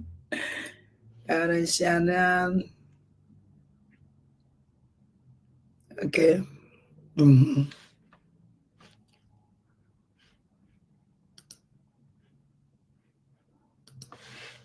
No, na video this program itehaka and the me kalia this one no now. Yeah, come me. Oh yeah, Kali.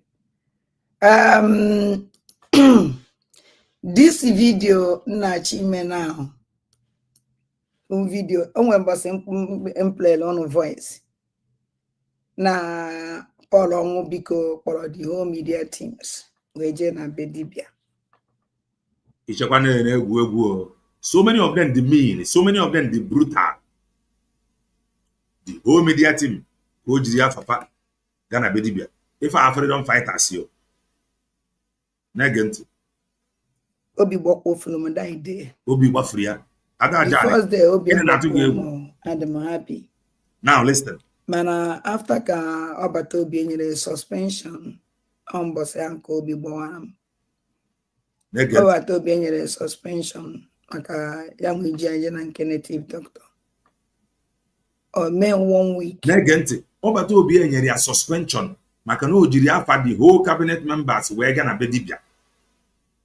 Obato be any suspension. Don't forget, never in a motive. Some of them were but at the struggle. The question, who did he discuss with before wherever the whole cabinet members were Ghana Bedibia? Mazi Banjoko are their way.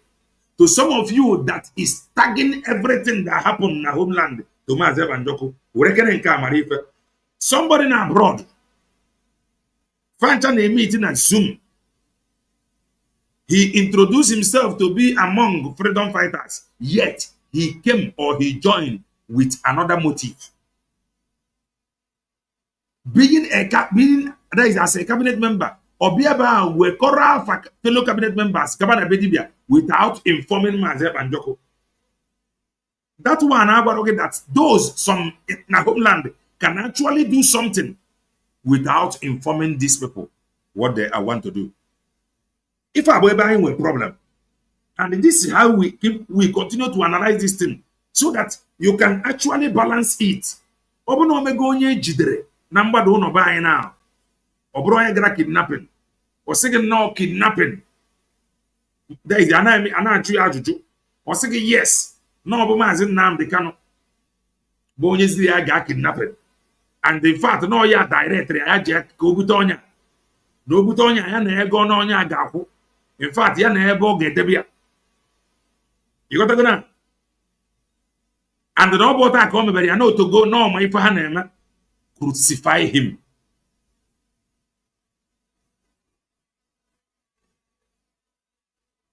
The same thing kind of ebe Mazi Banjoko no. Before again egbu onye aka ya dị ọcha. Igbo bụ Igbo tụrụ n'ilu si na onye a na-egbu egbu na-ekwu okwu. Onwe onye ijidere. O sị gị na ya bụ nwa Simon Ekpa. Maybe ni jidere ya na ọdụ na ọ na-eme kidnapping. Elevator energy o maka mele. Let's say ni jidere ya na ọdụ na ọ na-eme kidnapping. Iwe jụọ ya onye kpọrọ ya ọrụ kidnapping. O wee sị gị na Mazi Banjoko. Iwe jụọ ya ma Mazi Banjoko dị agwe na ọ na-eme kidnapping. O sị gị ka onye gbara gị ga-ebute onye ọ sị gị na Mazi Ekpa. Ịjụbụ ya na ajụjụcha ma ọ sị gị na Mazi Ekpa dị agwe. Na ego niile ha na-enweta na kidnapping n'ọfa ncha na-echigharị ebe ya. Crucify him. Amamena whatever anyị si abịa. Here is a man that joined to be a freedom fighter. Bụrụ a cabinet member. Under Mazi Banjoko, la social media ebe ha ncha nọ among cabinet members. He took all of them, their names to Nwadibia without informing his leader Mazi Banjoko. Don't you think now some people now some departments can be taking some decisions without informing the leader? And the organization, the Ozimo, the Oromo cast here. I say, oh, Mazi Banjoko, oh, Nnamdi Kanu, oh, IPOB, oh, Imabe Antua, I need Jaka and we show why.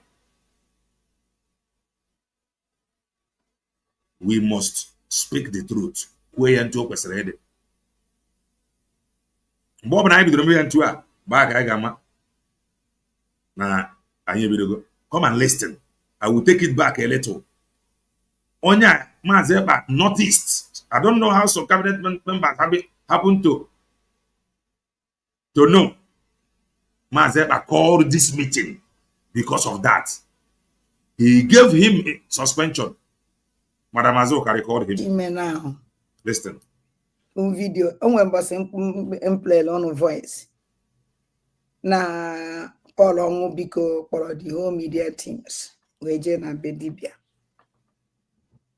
Obi boko from that day. The first day Obi abako and I'm happy. Mana after ka Obato being a suspension, boss uncle Obi Boam. Obato being a suspension, like a young judge and native doctor. Or men 1 week. Madam Azoka Chiazo. Open that. Okay, Nana. Obato be noticed. Mazi Banjoko noticed. No jury, some cabinet members afafa we gana bedibia. Mazi Banjoko we for cabinet meeting. You are going to watch it. When your suspension. This woman said it is not up to 2 weeks. Madam Azoka recalled him. Now the question is, who will he be loyal to going forward? Is he Madam Azoka or to Mazi Banjoko? So if you happen to remove Madam Azoka, his loyalty will still go to Madam Azoka. Everything in a meeting, he will still report it to Madam Azoka because Madam Azoka is now the person he is seeing as his leader. Listen to that part again. Before you condemn some people, oh, this one is this one. Listen. Because for the whole media teams, Weje na bedibia. Obi boko from that day. Okay. The first day Obi abako and I'm happy. Mana after ka ọbata obi enyere suspension mbọsị ya nke obi gbawara m. Ọbata obi enyere suspension maka ya nwe iji aje na nke native doctor.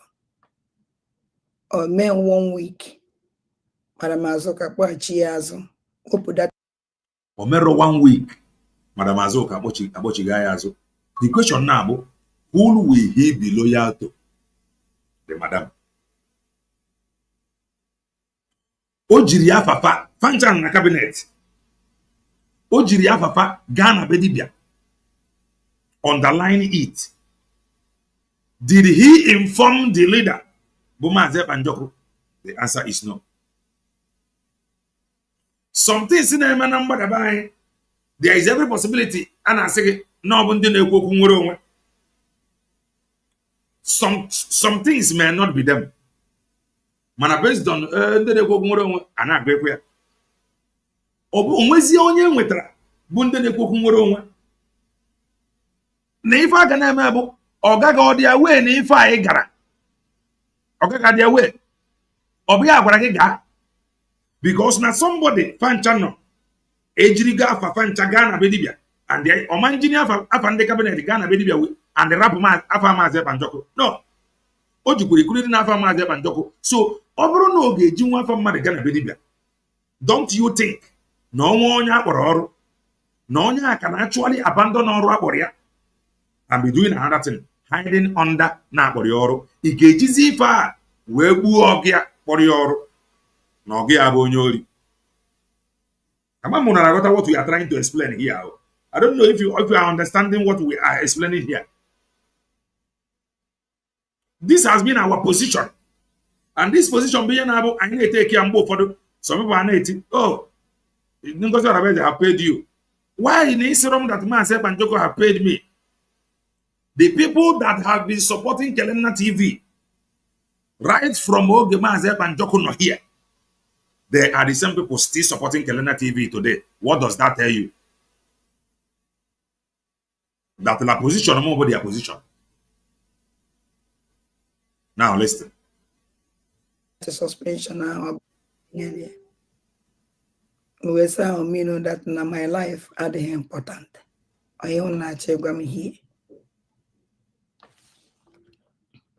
Onwe onye ọdụ mma asịsị gbaala. I will say ya your biko.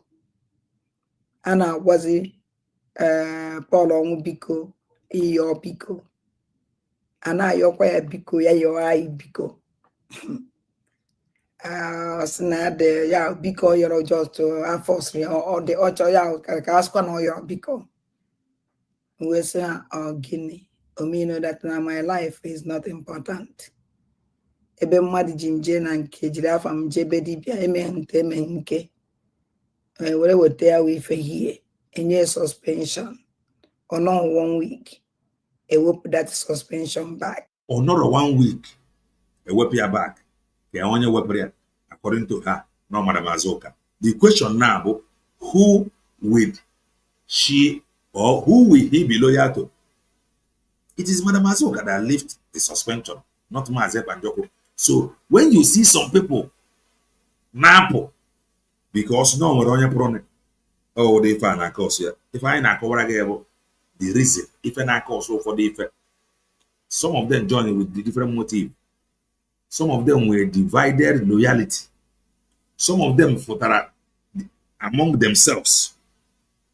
As in that they more capable. Is he not Eggman that was here telling you that Ogechukwu have told them that it was him they needed in Washington, D.C., not Mazi Nnamdi.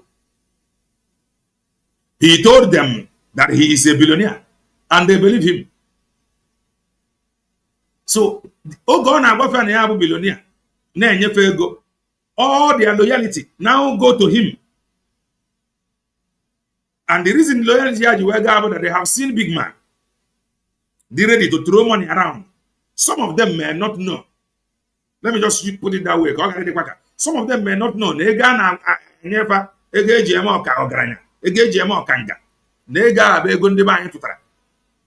But he told them that it was him they needed now, Washington, D.C.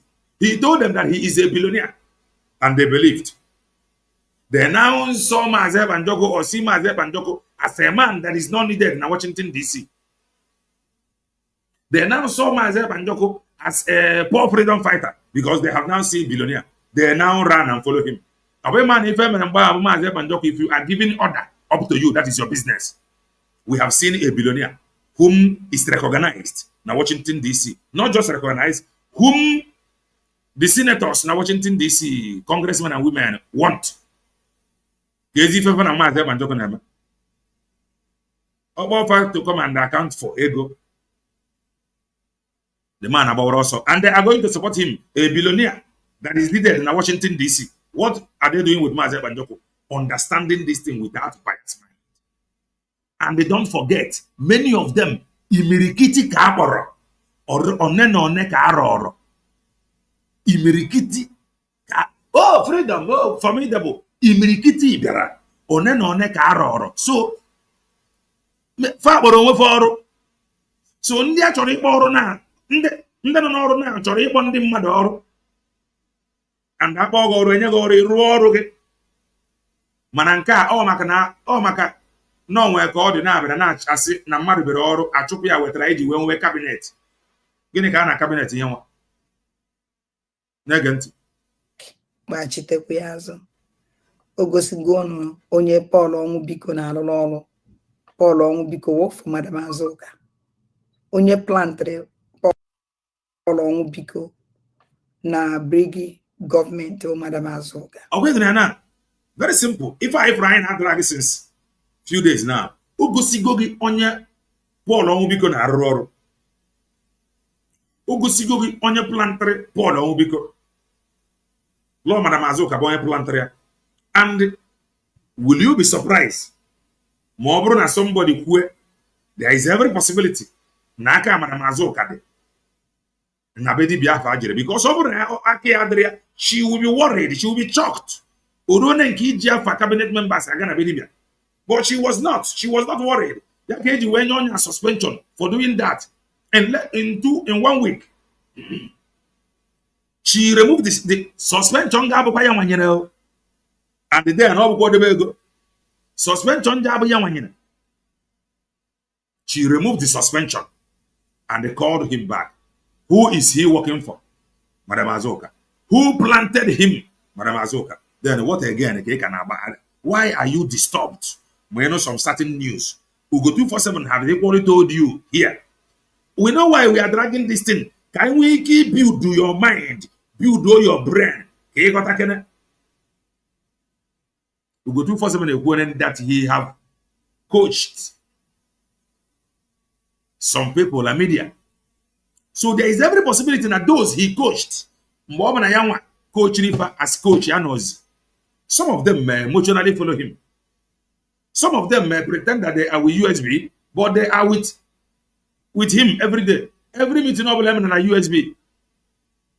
He will not eat. Because they are one. Let's continue to listen. Because from the reason why Abatobi engineer Paul Onwubiko suspension for young Wija family Alpha Bedibia. Kawa Kwana so kwaso. Evidence clear for everybody.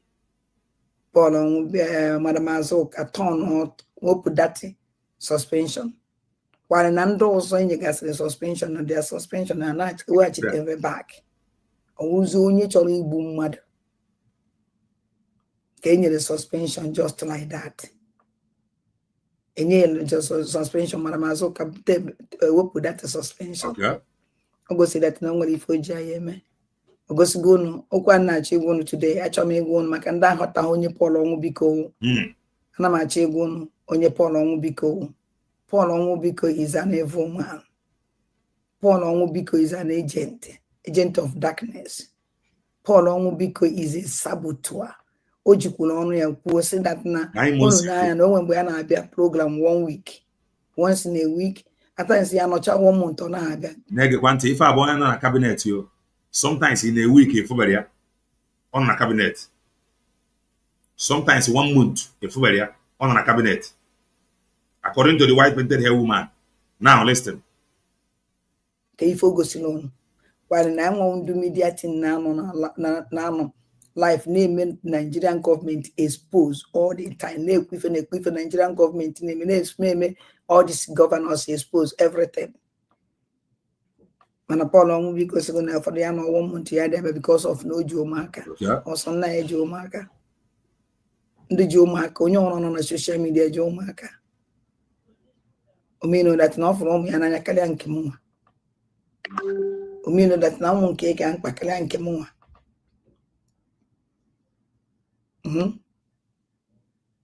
okay now ka ebe ọ nọ now because ama dat na ọ nọ ọfụma when you undermine the truth, a man not off ma. Forgive her. Although possible, another spirit have possessed her. Go and check her here and check her there. Another spirit have entered her now. When you undermine the truth, consequences await you. Their spirits can never let these people rest, and they can never rest. Haya tagida fufu ya jina iweme ife ajina iweme nda na asu mmadu ofo every time fe bunyo ofo na asu ha wure chizo that na ofo ha na asu that na onwulu onye ona bia na Finland solo ofo eme affect okay ya chizo ha wure chizo that na all Biafrans solo for no ye may affect o ya chizo hechete here cha onye echefu gị na kana ya ma na mejọrọ anyị o nwekwara ike ọnụ ya na-eche sọnsọ ọfọnsọ lọfa ya emefe affect okay ejiri m ho ejiri ịsụrụ fọfọ mgbe a mecha join ya fa na-ege ntị fọfọ onwere ife mmere ha ọgụgụ na ọ na-ese m na because of na na-eme expose Biafrans emejọ ha Biafrans hope nafa to bring Biafra for them. But I say, oh, cabinet here, 1 week I join it, 1 month I join it. About talking on the cabinet. If one hour we jump here, gonna be there. Table zomo kuna na mafa manobi. Otakwa asoro ho fo. Paul onwu biko chọrọ ka ọnwụ n'oge nkele onye eteki. Okwe nụ ya. Paul onwu biko chọrọ ka ọ bụrụ oge nkele je eteki over. Paul Onwubiko chọrọ ka ọ bụrụ oge nkele take over. What do you expect from him? He have told them no ya nwa bụ onye need na Washington DC, and he have told them he is a billionaire. Ezi position. Na-ege ntị. The same thing be for Mazi ka ife na agba Eggman ji wee fụsịa plan B and the plan A also plan B because of ego. Just be connecting the dots. The reason you were got this far to bring this video is for you to know no bụrụ onye ọbụla ịfụrụ nọ na this very struggle nwere the same motive or vision. Ọbụrụ fancha join with same motive and the same vision iji wee join. Many join with different vision and motive. Ọbụrụ fancha niile dị loyal to the leadership. Many dị loyal to onye fana na mma. Many dị loyal out of ife akọrọ. Loyalty Ogechukwu nkere ritere from Eggman and his like Paul Onwubiko. He told them that he is a billionaire and he shared money. He equally told them that it is him they need in Washington DC. They follow him. Listen. Not the capable. All the capable name may be a France insult every time I've been alive. Okay. Or name my insult. Not by everybody. Even in car, I'm never nominate to go their prime minister. Okay. Still. Ogen kele kana we for ogen kele put made the whole Biafrans insult. Then they peanut to mock them is an insult. So when you know with the 50-10 is there in a paria. I don't know what $1. You know what over again about giving a billionaire over ego only from $500 up. Or she change now you see as by then we are all here now. Our phone in white. Bonwanko or some of the, he is in America, but he is not looking like American. He is in America, But then 10 months ago, when I'm fundraising, he was not looking like him on America. But now, fundraising in Dubai have Americanized him. He is now looking very plumpy. You now listen. I don't follow these people anyway. What do anything I need? Come on, money post to my man that a post to him that and no one is facunia. In church or can the bonko, I come through it. Bank and with that, I'm the woman, Biafra in a post to what do we have? But as also getting not interested. Hope that I watch our fundraising. And I may hope that I died. And I'm now monitor and put a mpu. Listen down on our possessing. Nachipana. So, now, see, if man talking now, he just was a siam going up with no. Okay, now I'm monitoring fire in on a brig, in on a USB. Now I monitor only the gangsters na brig. Now, on where is there being now? You are monitoring CRC. If one of your work is very, very difficult now. I told you that your work, they have made your work very difficult. Now, on where is there being now? So you are now monitoring the fundraising of CRC and the BGC. You are monitoring the fundraising of Dr. Ngozi Orebeji, and you are also monitoring the fundraising of the gangsters in the brig. If one order go very difficult. Negative. Asam kaibia can't people too much. Nasan can go at alone. Unafugo END mele escape from the Bikura the Obuku Halam Kama Kofa terrorist Kama Kofa Dinel Elogan mad. Onana Nana blasted. Echini no the more danger. I melele program Soludo na Van Vika Caso Jumvika. Echinine. I merely the program most. Jovike about what I go with the what 9 months ago. How can I back? Osano Mumbe, our can say favorite Jumvika na patana na zisio where you are even then I am a blogger. I'm a blogger called I won't be a blogger. And Adam Cloud, the happy in my way blogger. It was a blogger. Blogger cable now. Blogger cable now. Oyenta okara Biafra gaza oh blogger cable. We work is where that is there. Titori on way. You are a full-time blogger now. Ebo na news you get eba kene for ya kanama maybe gariziaka. Ngene ife na ma. We blogger. And Ebon and my blog. Oh, you are blogging everywhere now. You are blogging everywhere. You are blogging everywhere. You are not a blogger. And then me meeting we off more da kwache. I na na. I more with you. I na fuck is here. So I work on up that I have fun here. I got the program. I didn't know about Toby. Okay. Having listened to all this suggestion and everything. Having listened to all this suggestion and everything, they also have listened and watched Paul Omubiko as his heart is beating ping, ping, ping, ping, ping.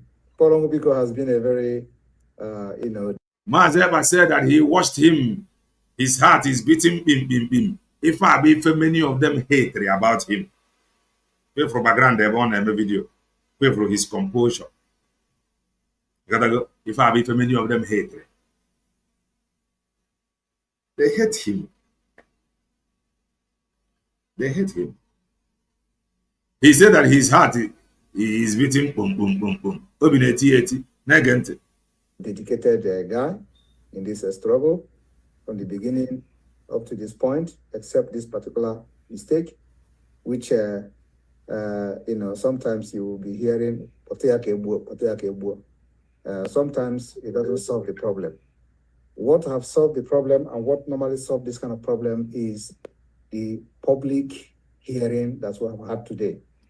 And I believe... You see, Eba can Toby, please allow me to handle these people. I don't know about Toby in the mark, Yelemo, and Smada, Mekeya with a camphor. Oyana half for Pono Biko, as a good person. Okay. Never. Paul only because one of the only ofonye you work for from media team because I'm on a media team. Okay. Also no ofonye inji work from media team because onye on people could media team up yourself. Hey, why ain't that? I don't do something with that person. Onye on an alu because Paul only because dalu ki wole for nande. People na media team can I complain that na Sonny Abarawa did not recognize you in Finland. Mane Paul na media team. There is a whole lot you know not. But if we are bringing these things like this, we know. She was complaining that she was not recognized in Finland. But this is 9 months ago. She is saying here that she was not among the media team. She was complaining in Finland that the media team did not allow her to stream. Before now, do you know that she no for the media team? Before now, do you know? You don't know. Media team come out of hatred. Huh? Negent. They go and plan to Obatobia. Otego man Obatobia Maro. I have been a meeting the media team like this. I know Paul on Biko can never say anything. And then memory ever go to meeting now 2 hours. Paul on Bika yan pum no Paul on Biko. Mana ozibo Sonny Akpalawa Batara. Bam Banka suppose Paul on Biko le kuoku. Okay. Banki na no for esia. Kwari ni any day meeting. Ima Sonny Akpalawa to him oya Paul go meeting media team Jewara. So now Akpalawa don't come media team. Sonny Akpalawa they have a meeting. About meeting or Jewara. Because of Basa here. Yeah, we on that media team waste of time. But now I have meeting as a Minister of Information. Onye on about China, but Kedebe Sonny Akpalawa don't come meeting. Come on, make good as a meeting, make you as the avatar. Oh, the way with that voice OJ deceive, don't deceive. Only picture on working a woman on onion a award okay of our own wine. And wine a camera. So Mazi category, ebe more easily. So yeah, that's and also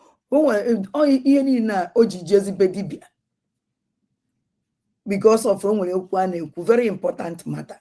Paul Ongu became and that's okay, everybody with the opinion the other day. Paul Ongu because didn't say anything.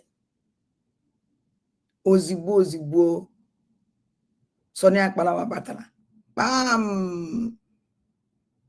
So na Paul Ongu biko were bidozie. Ombanka gwara ya si ya na odoka ka na Sonny Akpalawa ego na Sonny Akpalawa Batara no mgbanka ị na-ekwu ka na disturb gị ekwu n'okwu kedu ihe ọ oya maka ya because of aji ya na the person jiri aja we baba mba odonko ikuku Biafra Unite onye mere that igwala ya wife like na with this kind of people. I'm born and with you, and I feel comfortable. Then I wear Bamba. Okay, no, you're not here now. Biafra Unite. You couldn't there. Okay. You will end media team. Time I media team meeting problem every day. And we've been for some flower meeting. I don't know Chiochi the happy in that meeting. I want to fight to go with them. I fight to Hawa na fight kwa onwe ha chere onye intelligent kai ge ntị ka unu n'ihe agbata obi ekwu. You know that judgment in Mazi Nnamdi are going to learn from what has happened here. Next time it may not be like this. We may come with a different strategy, and I hope that next time doesn't come. So because of the concern of the media team, some of them, and they said they voted for either to expel him or to suspend him. Yeah. And then some people voted to expel, some people voted to suspend, and it caused a lot of chaotic situation in the meeting and all that. So Paul Onwubiko has served Biafra with his heart, and some people will feel that they may not understand and know how to handle things. And a lot of people are those who don't know how to explain themselves, especially when they feel they run into trouble. I believe this is one of them. However, because of the names of our people in the media, in the native doctor, Paul Onwubiko, you are going to contact that man and tell them to stop, or tell him to stop whatever you have discussed with him, whether it is for anything, whether it is to make you people not fight each other, whatever it is that you have told to. Nani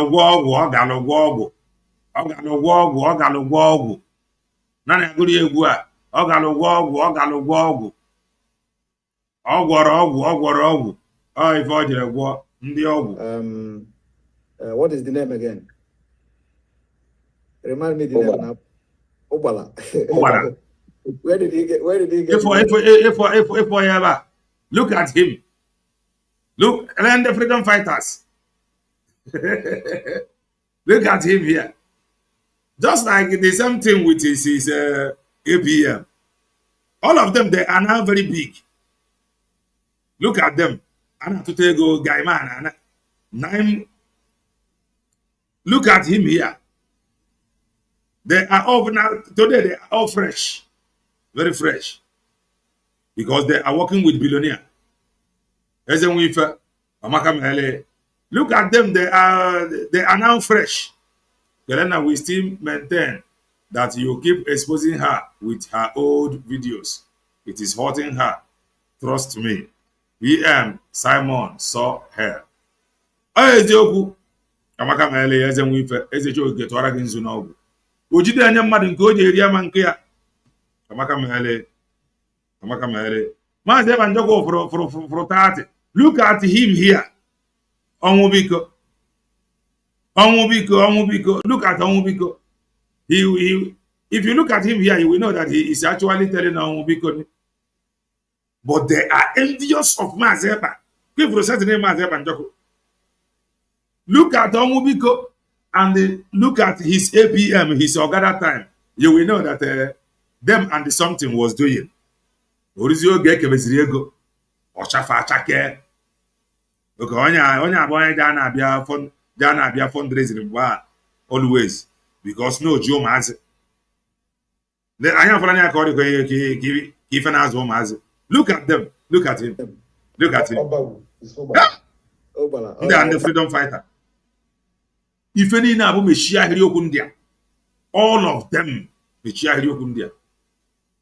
Mazi Banjoko froncha. Obala. Onye sendira na Kobala. If I got the Kobana. So tell him never mind a video. Look at the other one with the Bolo White. Oh, we go. Ojere Kobala. Ojere Wogu. Imano Bundi Ogwu. Ochoka PM ya ka Ogebru APM. Him. This particular issue has been settled, and we ask him to remove his hand in anything that has to do with anybody under this government. Get you. Samonepa is the prime minister. That we are telling him to remove his hand. Mazi Banjoko over the prime minister. These people in Enanya are under Mazi Banjoko, Namibia. And the man who called Paul Onwubiko took their names to Nkobana. The question book, did he inform Mazi Banjoko before going to Obana? The answer is no. Or the possible na some people no. Gara Borwa Orofa, Robo Jobo, or the possible. Mazi Banjoko or the aware na fara Borwa Orofa, Robi Fama called. The answer is no. Weren Cameron, Fanchano na media. Meifa, Nabaga Mazi Banjoko. How about today and ya pana media? What do you think now, Fagaman? I am ego Jimmy to Obana. Ikewo. Just take a look.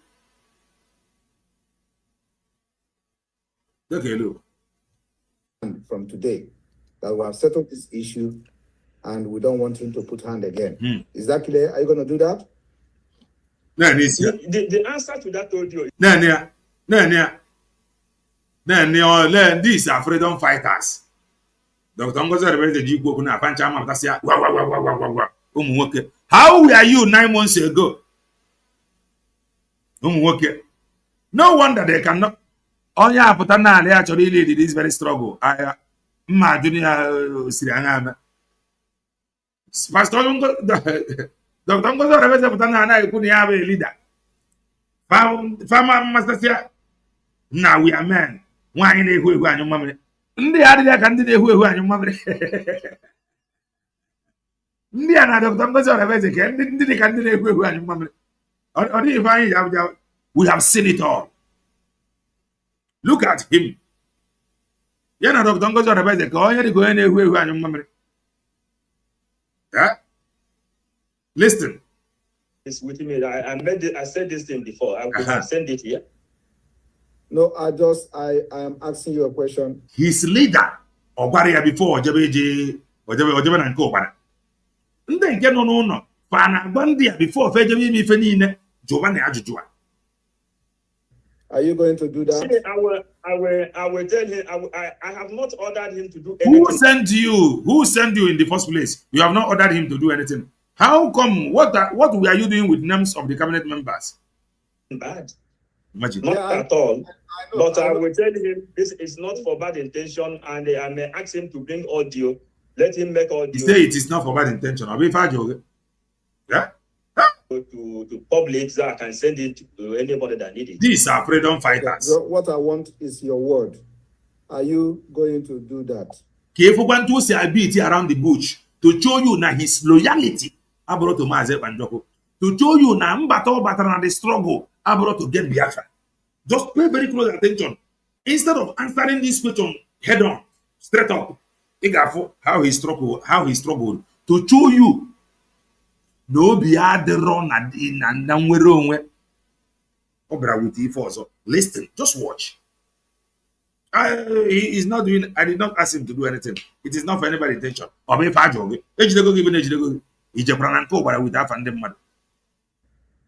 yes. All right. So from today, we are going to give you 21 days suspension. Oh, thank you. 21 days. 21 days. 21 days. Thank you. These are not finished. Chijiri. Onye nke ka ndị na support na. Oga nna anyị ukwu a ka ndị na support na. Nna anyị ukwu will be shocked. Na-ewejiri afia na nke Ogbara. These are them going to Ogbana's place. Some cabinet members may be aware. You can actually be in America, but you will not be Americanized. Yeah, what I need back and give your as a chokike. This month, let him send you the helpers of your destiny.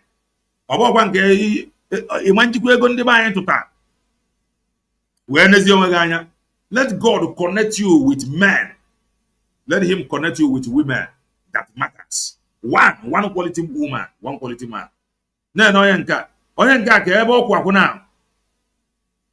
These are freedom fighters. We only saw, Kelena TV only saw Mazi Nnamdi. I only came out because of Mazi Nnamdi. Looking at India in Nosieba now, I cannot, looking at them, I cannot come. I am telling you.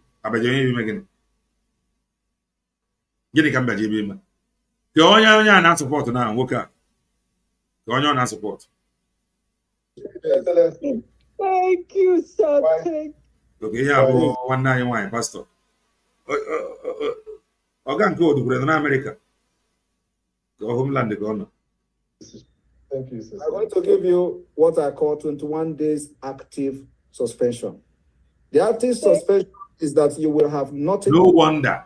All these Mongolian politicians, all these Igbo politicians, they use this word. We are marginalized or miscreants. Oh, when they have never find any now leave this miscreant. Just don't mind them. We are on top of the game. Baba CMB just drop us a million. Some cabinet members wrote a letter to Southeast governors and they were given 20 million.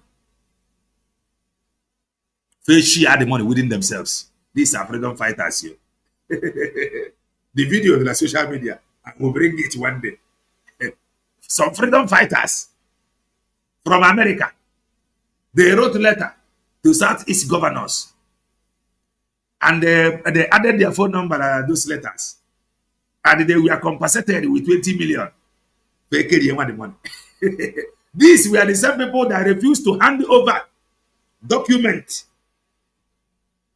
online referendum to USB declare. Hello, thank God for social media at this age. Complete arrow. Listen. To do with the media team, but you can broadcast, make your normal program for the next 21 days. Look at the one you see here. If you look at her here, now, I don't more GC and your man is a confirm on the kid. In a young here, I'm no Juju. Now, this is Kabonga fish. And now, she was there. She was the one that refused to present some document for the regulation. They wrote a letter to Southeast governors and they added their phone number. And they were contacted. 20 million was released. Leave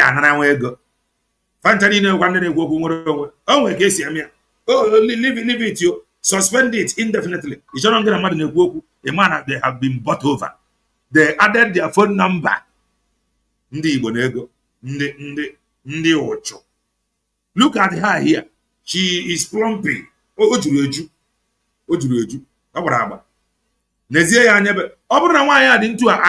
wouldn't have said Nandana with any seven there the coffee boo. No, other to a mere good yoke. When I name or Nami one, what they can they want a dry bone. Masimba. If I was in next style with any something is behind it, and when I ever did behind it. These are freedom fighters. They are cabinet members. They wrote a letter to Southeast governors.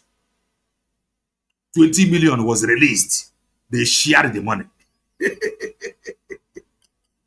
Without Umuchineke's cap. So if they can actually receive 20 million without Umuchineke's cap, how much do you think Umuchineke will be receiving? I pity some of you. I am independent doing my thing. I'm a content creator. I have been following this very struggle. This struggle is my business.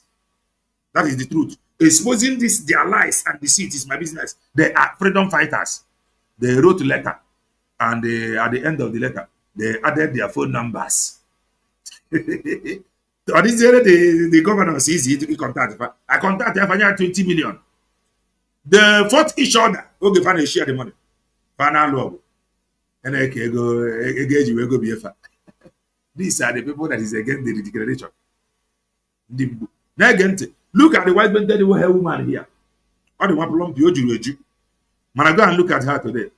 Go and look at her today. Think of it is your Isiocha. Nike. Then Paul won't be go. Then Paul won't be go.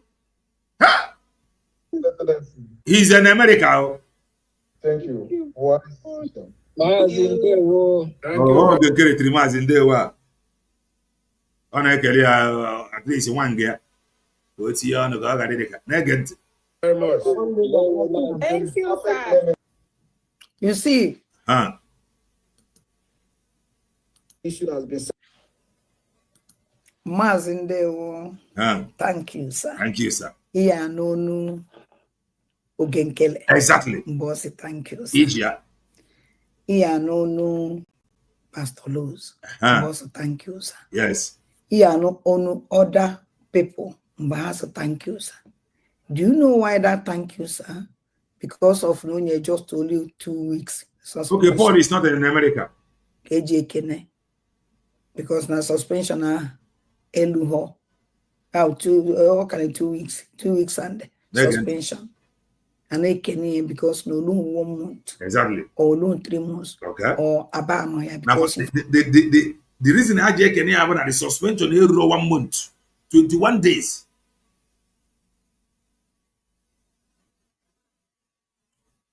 They went there after writing letter. Letter was write there with hard tone, further with soft tone. They were they want their phone numbers there. They were contacted. 20 million was given to them. They received the money. They are parading themselves as freedom fighters. These are people that want to back on this very struggle. And you wonder why these people they are miscreants. Imagine that the miscreants have taken money in money. This man military a ban from cabinet. Complete. Exactly. Okay, Paul is in Spain. If a Paul won't become military a ban from government complete. The same Spain will go too fast. Because only one will this kind of heart. Will the whole media team them? Wage a native doctor. For those not Greece, for those not Spain. Greece. Okay, Greece is gone. What if I Greece, boy? Oh, if I Greece. I am a city. Okay, for Spain. Yes, we will go 2% with Spain. Spain, gone. We will go 2%. Okay, let's move. That person in one mind. Man, never they can because of here too much suspension. Okay. Now, we know one day George Z. Now this man called Paul Omobiko. Now, or if na later on, he have suspension. Nobody sent him. He did not even inform Mazi Nnamdi. This one again will show you how they hold Mazi. They don't want him to breathe. I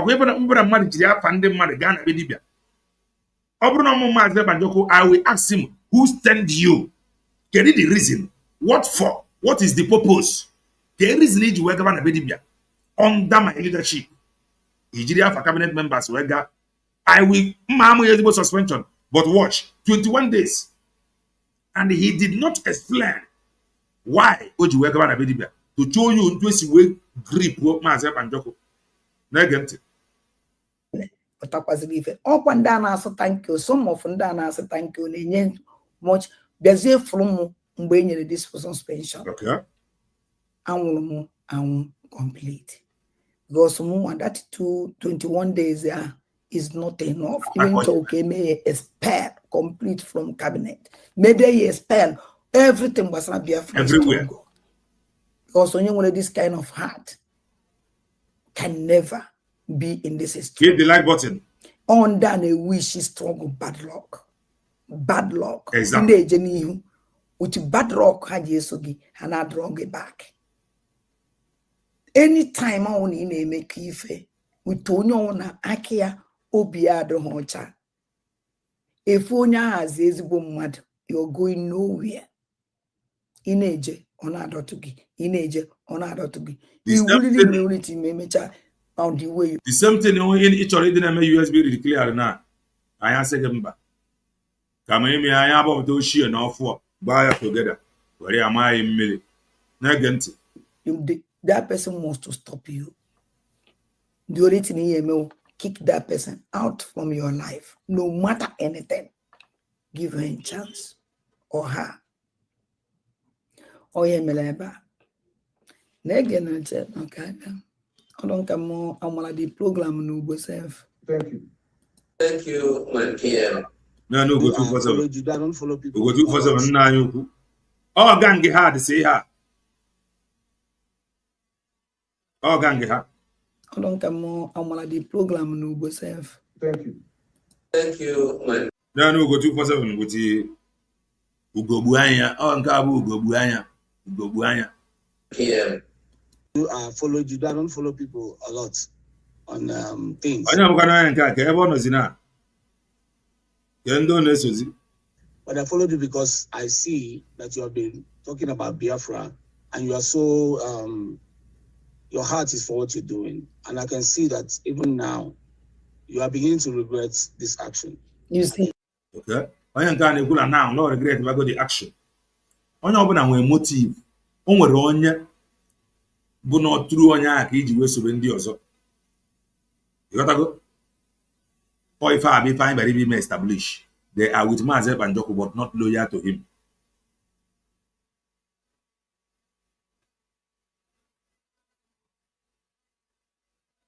Negant. See from the way your body language. It's a shame that we allow this kind of a thing to happen till now. So you would have waited for your leader. Mazi Edward took from me. How can you see somebody? How can you see somebody? Somebody just know. How can you lead me? Maria didn't know. Did I care? Chineke lezbo tolo no chichi tolo sola ya stamp. I will call Chineke maybe because of now somebody named Sunday. Mana just one thing mele appear more 1 month to suspension.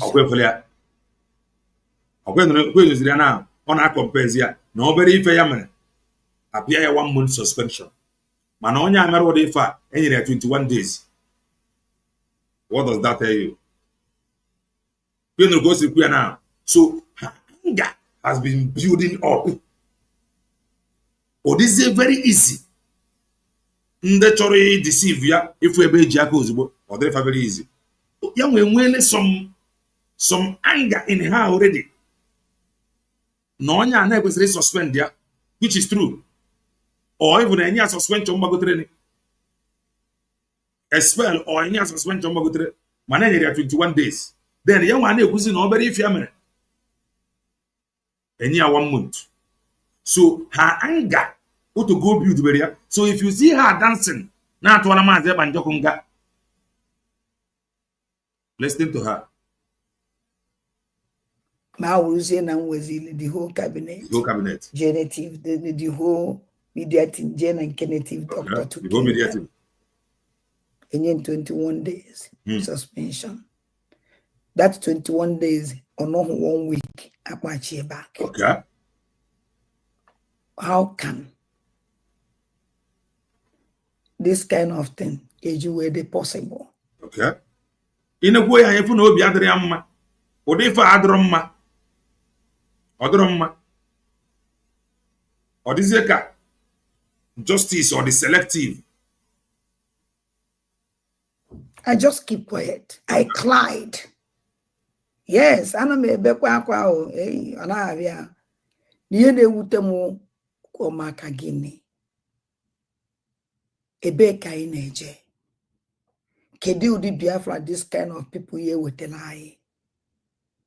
Onye mere this kind of thing. Enwe remorse. Where are they far now? Where are not joining with what is happening today? If one of the anger, see somewhere. So some of you that don't understand, or when you listen, you don't understand. The anger you are seeing today is not just about what happened now. The anger is go from somewhere. Remember? Enwe ho biebele. Ajo we made this kind of thing. This is the kind of Biafra these people here will try on Biafra corruption. Because other people they just suspension. Hannah knows that suspension complete. Why he gave Paul on Ubiko? And just 21 days. Just 21 days, yeah. Madam Azoke went complete. On Abraham Lana. And his loyalty goes to Madam Azoka, not to Mazi Banjoko. We forget. Now the way you were joined, I want to know those checks you are joined. Negative. What is that able ended right now? Nkaga. This our brother I said, when you called now actually on Paul Obiko. Actually on Kono picture of Paul on Obiko.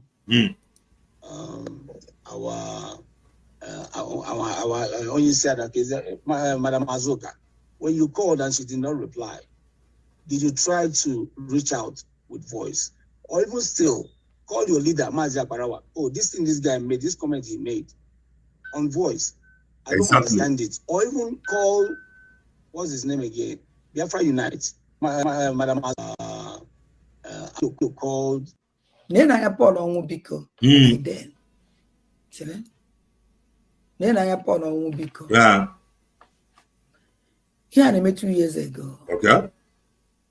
Here I met Oteaka, IJ Finland. Or maybe in 2 years. Then I Paul Onwubiko very young.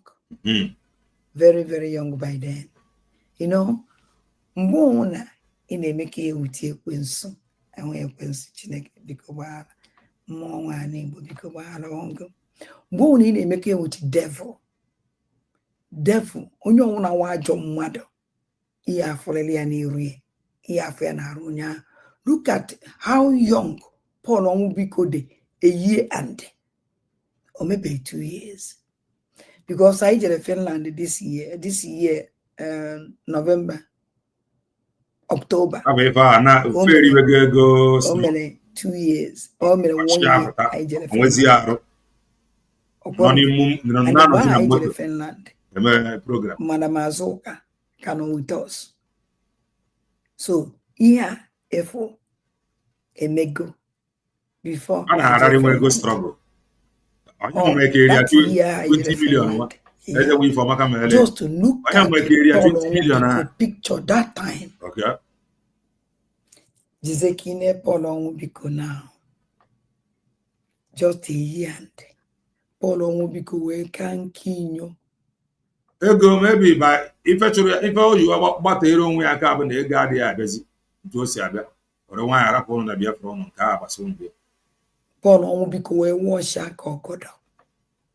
Aqua na die wash ya. By your watch, you change you go. About or river here. Onya na asim no onya with a good heart. 2 years ago. A man take with the whole media team or a to native doctor can you know came again. Uncle close everything was like Biafra. Because when I met native doctor, I mean Chichara Yono. The only person Gaddafi. Okay. On a connected the dot. Now that native doctor OJ, I still have the voice in here. The only person Okulu good about Gaddafi. Okay. Neke Gaddafi go work on the other on the job. Okay. Ne Gaddafi. Ne Madam Azoka. Ne Sonia Palawa. Gang. Yana this Paul Onwubiko the number. Gang. On a connected the dot. If for the gang, it is not about Biafra. It is about their colleague, their gang. Their loyalty goes to Onyefana Sopro, not to Onyenonisi. So you may be there thinking no Ibera freedom. A man onya you loyal. Many of them they are paymaster, among them loyal. They gave her more 21 days because according to Simon, he has warned her.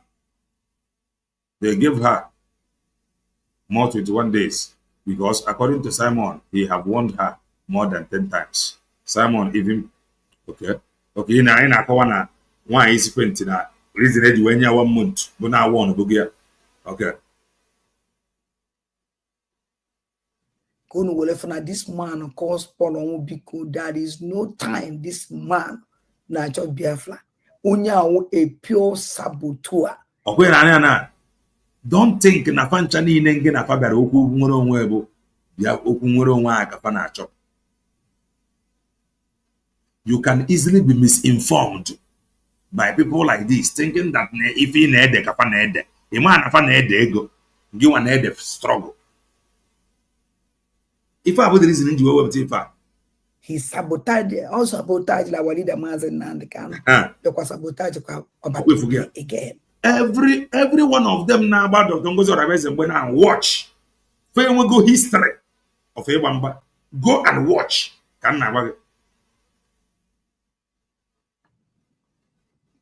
Okay, now. And I see that na Agwaya Oku. Oh, how watch the heart here? How can you watch somebody's heart? How can you buy any this devil if you here? No, na this picture. You are so covered even on coach you name it. Did I care? Okay. Or you watch ya, or you wanna hear. Why is it? The mother will watch a man sit like this. Nepal on be quite Western in a read his heart. On a great. Somebody nearly great. Or even a Wutonia that na gave me a colako. Do you know how game these people you? I want no son someone who their ball stop. Because I know everything about these people will come out from my side. Now this platform. Now this my phone. A backer, all their evil. And opota. This man was that voice. Mona Paul on Biko. I'm not going to be phone one day.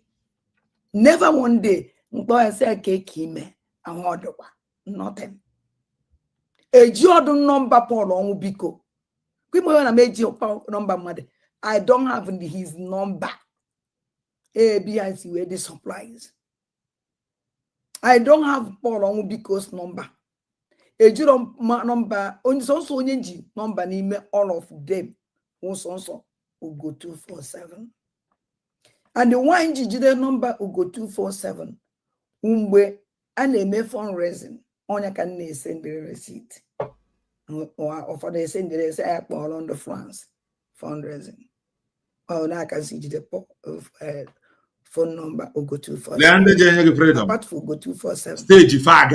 Another person into a number of Gaddafi. Stage 5 Ghana. Stage 5. But this man and those one on engine number.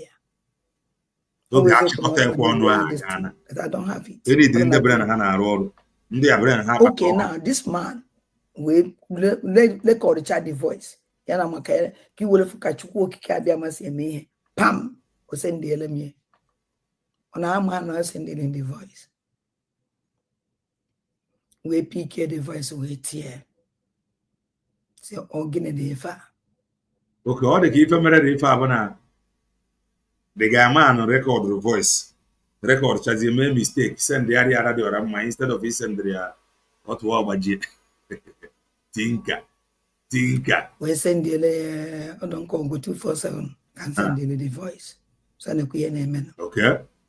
We send the abatobi. So na kuye na amen. Okay for now. Omre mistake send the other one. You ya nature by for yaketono. Look at this man's face. Just lead him. I have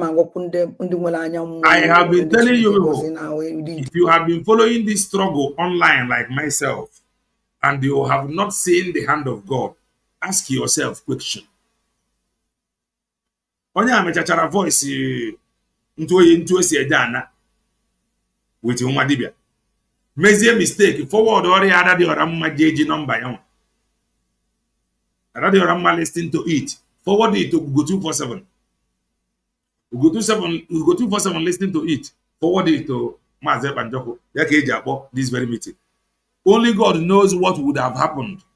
Mabro. Now, okay, I made a mistake. Send the area. Is God not wonderful? Dear matter. If only lead no rubbish, if ya was for this man, they were any lemons on the way you want to plan. But you also in another 900 media team was Savannah. I had Danaro, or I had a gobi. I ain't put anything but Biafra again.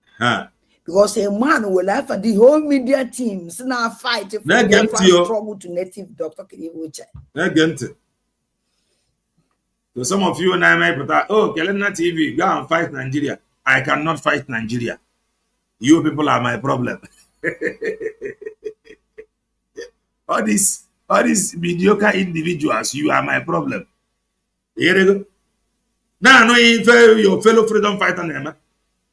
Oh, Kelena TV, what are you doing here? Oh, go and fight. How can I fight Nigeria? Chile ke power up.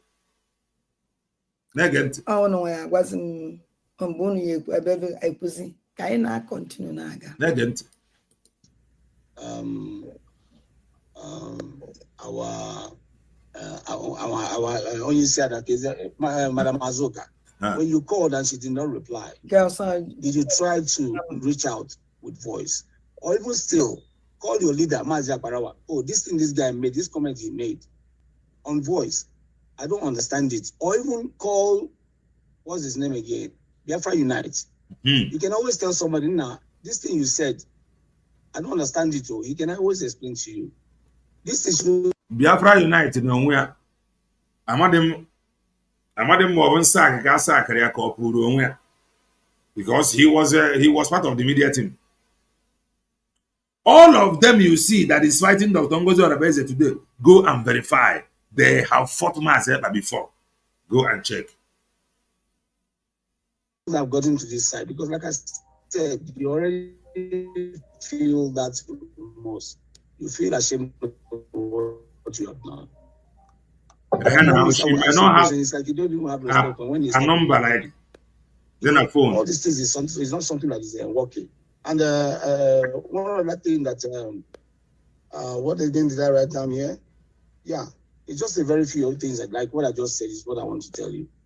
You have shown remorse of what you have done. At the end of this, our Prime Minister that will decide what happens to you. But seriously, I'm not happy. I'm not happy that this thing is coming up here. Thank you very much. Sonia Parawa is your leader. Is your leader there. Respect him. Introducing Grammarly, like you've never seen before. Your all-in-one writing essential. It shows you don't have respect. Okay, somebody wrote something. Biafra Unite was about to be sacked, and he noticed it and resigned before the time. Oh. For him. If they leave that space for you now, you cannot do what he's doing. That is. Thank you very much, James.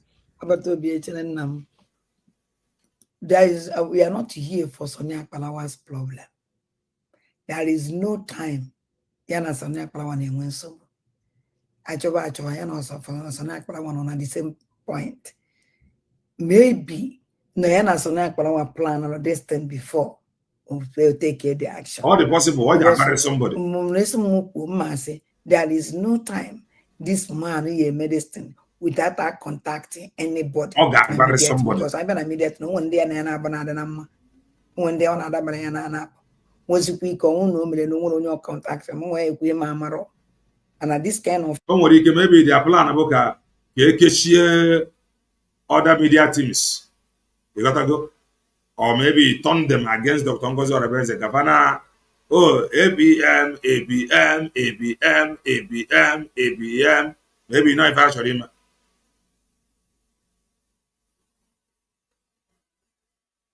Oh, yes, because he refused to show Simon ever his face. Simon refused to work with him. Very simple. When you undermine the truth, consequences await you. We are drawing the curtain here. If you have any comment, join us at the studio. Make it snappy. 1 minute. We will continue on this very program. We must continue on it. Very, very important, I tell you. We must continue. Even do a web diabo, matter. Open I some people join with different motive. We are not making it up. It is the truth. It is the truth. Join us at the studio. Join us at the studio. Join us at the studio. We have limited time. If you want to make any comment, join us at the studio. No insult, please.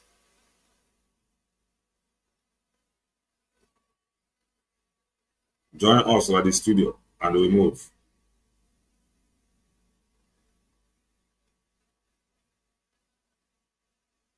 Join us at the studio. Nobody is coming. We are drawing the curtain. Not just that Biafra Unite leaked a particular meeting and it was found out. Okay, maybe he leaked a particular meeting. Maybe he now think leaking that meeting may warrant to sack or suspension. That is that. If any can we go and check all of them that you see fighting US will declared or fighting Dr. Ngozi Orebeze, all of them must have fought Mazi and Joko in the time past. Greetings from here, Madam Origin, Amaka Mele. Mr. Kalena TV. Hello. Mr. Kelena TV. Ị ga-adị ka echi maka na echi adịghị agwụ agwụ. I got It Ise. must be well with you. It must be well with you. Ise. Biafra Kelela, I greet everybody. I am these days I'm like I don't want to be really scarce where I won't otherwise but sometimes it look like you are everything is after you, but you have to run after this Biafra, and it does not matter within the chase us, we must chase the Biafra. Exactly. Make sure it's we protect our mandates. Yes. We make sure Biafra remains like stays established, because that's the only choice we have right now. One of the things that's reason why I came out, you saw the guy that spoke, the is it VOP, which platform did that man's, the one that was trying to explain his stand with sit at home and his own idea. Okay, about that sit video. at home. Yes, that was an interview with one TV channel. Okay. The one that I played before, right? Yeah. Yes, very that was an interview. Mm-hmm. I like it because bringing in the so-called one Nigerianists, and I tell everybody here, there are some one Nigerianists that are like 99.9% better than these people that said they've been here for the last 10 years. Very correct. They are, we've been here. Anyway, we've been here. Some one Nigerians are better because those people, their heart is after good governance. Their heart is after how can we, you see, the focus is how can we do it better? How can we? Just that they are helpless. Yes. And and when they have with this Shilanya, because personally, sometimes one of the things that nearly drove me out, irrespective of the fact that I know how I got here, is a struggle I feel very comfortable speaking about Biafra in some one Nigerianist forum. They give me audience and listen.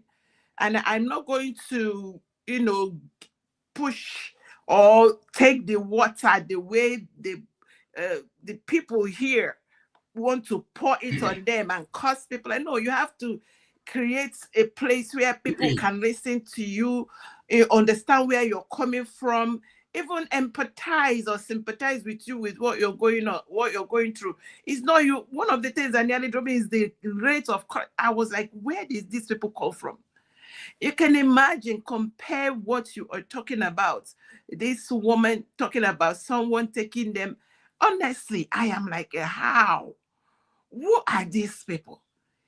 Very quick, if you see how they cost themselves out, I'm like, you're pouring. There was one I listened to. I'm like, you are pouring out this level of cost on a person.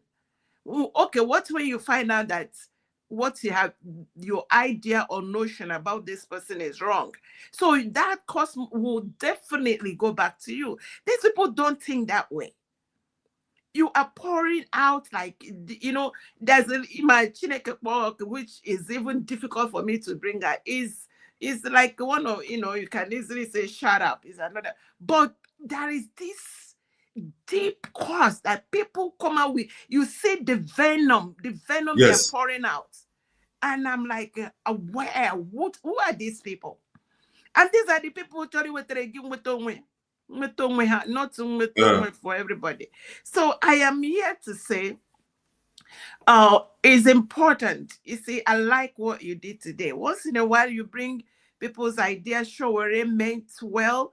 And I keep telling everybody, if only this man can shine just for the fact that he he pushed for the release of Mazi Nnamdi Kanu. And I don't know if you had today, Mazi Nnamdi Kanu has listed 23 people he wants to come and answer. Shebi they want make, they want push him. Instead, they push the thing. No more 6 days. We should be on one. Good one. Another thing is I like, please, everybody, kudos to our Agumai, Dr. Ngozi Orabueze. You're made for such a time as this, and you're doing a great job. Ndị a na-achọ ka ịkụọ, ha ịkọ mgbada nwụrụ anwụ, ha chọrọ ka ọ kụọ ha mgbada hot mgbada dị ọkụ. Dr. Ngozi Orabueze na-akụ ha cold mgbada. You know that one. The thing is cold. So these people, the fact that they are not screaming or shouting, they don't know saying they are feeling it. And the people are but Indika and Ndaya kiosk, I want to understand. We continue to pray for them, pray for our leaders, and I bring this to. This is very important before I hang up. Some of these people, they were coming out and hyperventilating. No, when they came hana breathe the hot air. Cite the struggle. Trusted people sold Mazi Nnamdi Kanu, sold Prime Minister Simon Ekpa. And an issue came out. They were protecting people that we suspect are part of the sellout, the people that, in kind of, if it means incrimination. So these people were able to talk for those people, even the ones we see, whether they say it is AI or whether that is real, or we saw it. We cannot unsee that. But versus the one you say they do, and you're now pointing finger. I am telling everybody, you see, this thing has passed, don't be silly. You see, this Oku Biafra, or you don't pass Ndahia kiosk. You don't pass people that have, some people are really, really, these dark Nigerians that are Biafrans. But they don't know that they are dark Nigerians that are Biafrans. And they are using it against our leaders. And they keep saying that they are Biafrans. But they are constituting nuisance. And they are causing problem. And these are the ones that started with Mazi Nnamdi Kanu, that the man couldn't find 100 people among 2 million. There are some of these our Biafrans, dark Biafrans inside that say they are if you cannot show your face, if you cannot come out and take responsibility for anything you say or do, leave our government alone. Arrest it there. Thank you. Thank you, Madam Origin. Somebody are scared of you today, or one night working. So now, what if you actually joking by his wife? Look, I am in the program previously, but that is that. I've been so busy. Anyway, yes. Maybe some other time. Yes. I noticed that. Thank you. Obi-Wan, grab the mic.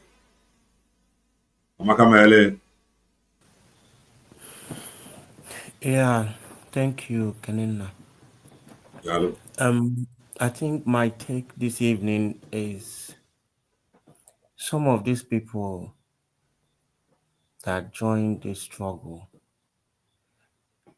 is some of these guys that joined the struggle. I don't think most of them actually understand what is it all about, because in Maniha and the car, a generational system of behavior that affected them.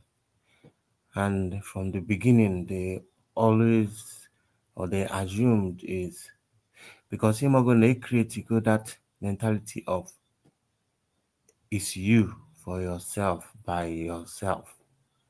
So onwezi ihe na-adịghị possible omume, most of them might not even believe that Biafra will be actually actualized. They believe in everyday ka a nọ na the committee ka ego a na-atụ ego ka ego na-apụta. That's why you see some of them, they don't want to jump over to the new government. They want to be that place where they will be making noise, you know. So, but it happens that the thing ran much more faster than they expected. So they get stuck there. So now when the movement is growing, it seems like there are people that the struggle attracted naturally without going in because of somebody. Because majority of people now in the struggle now is because they have seen the light. They actually understand that where we are heading to is exactly what we want. So those ones who buy at the struggle for the sake of committee, are they cope or they can announce their oche?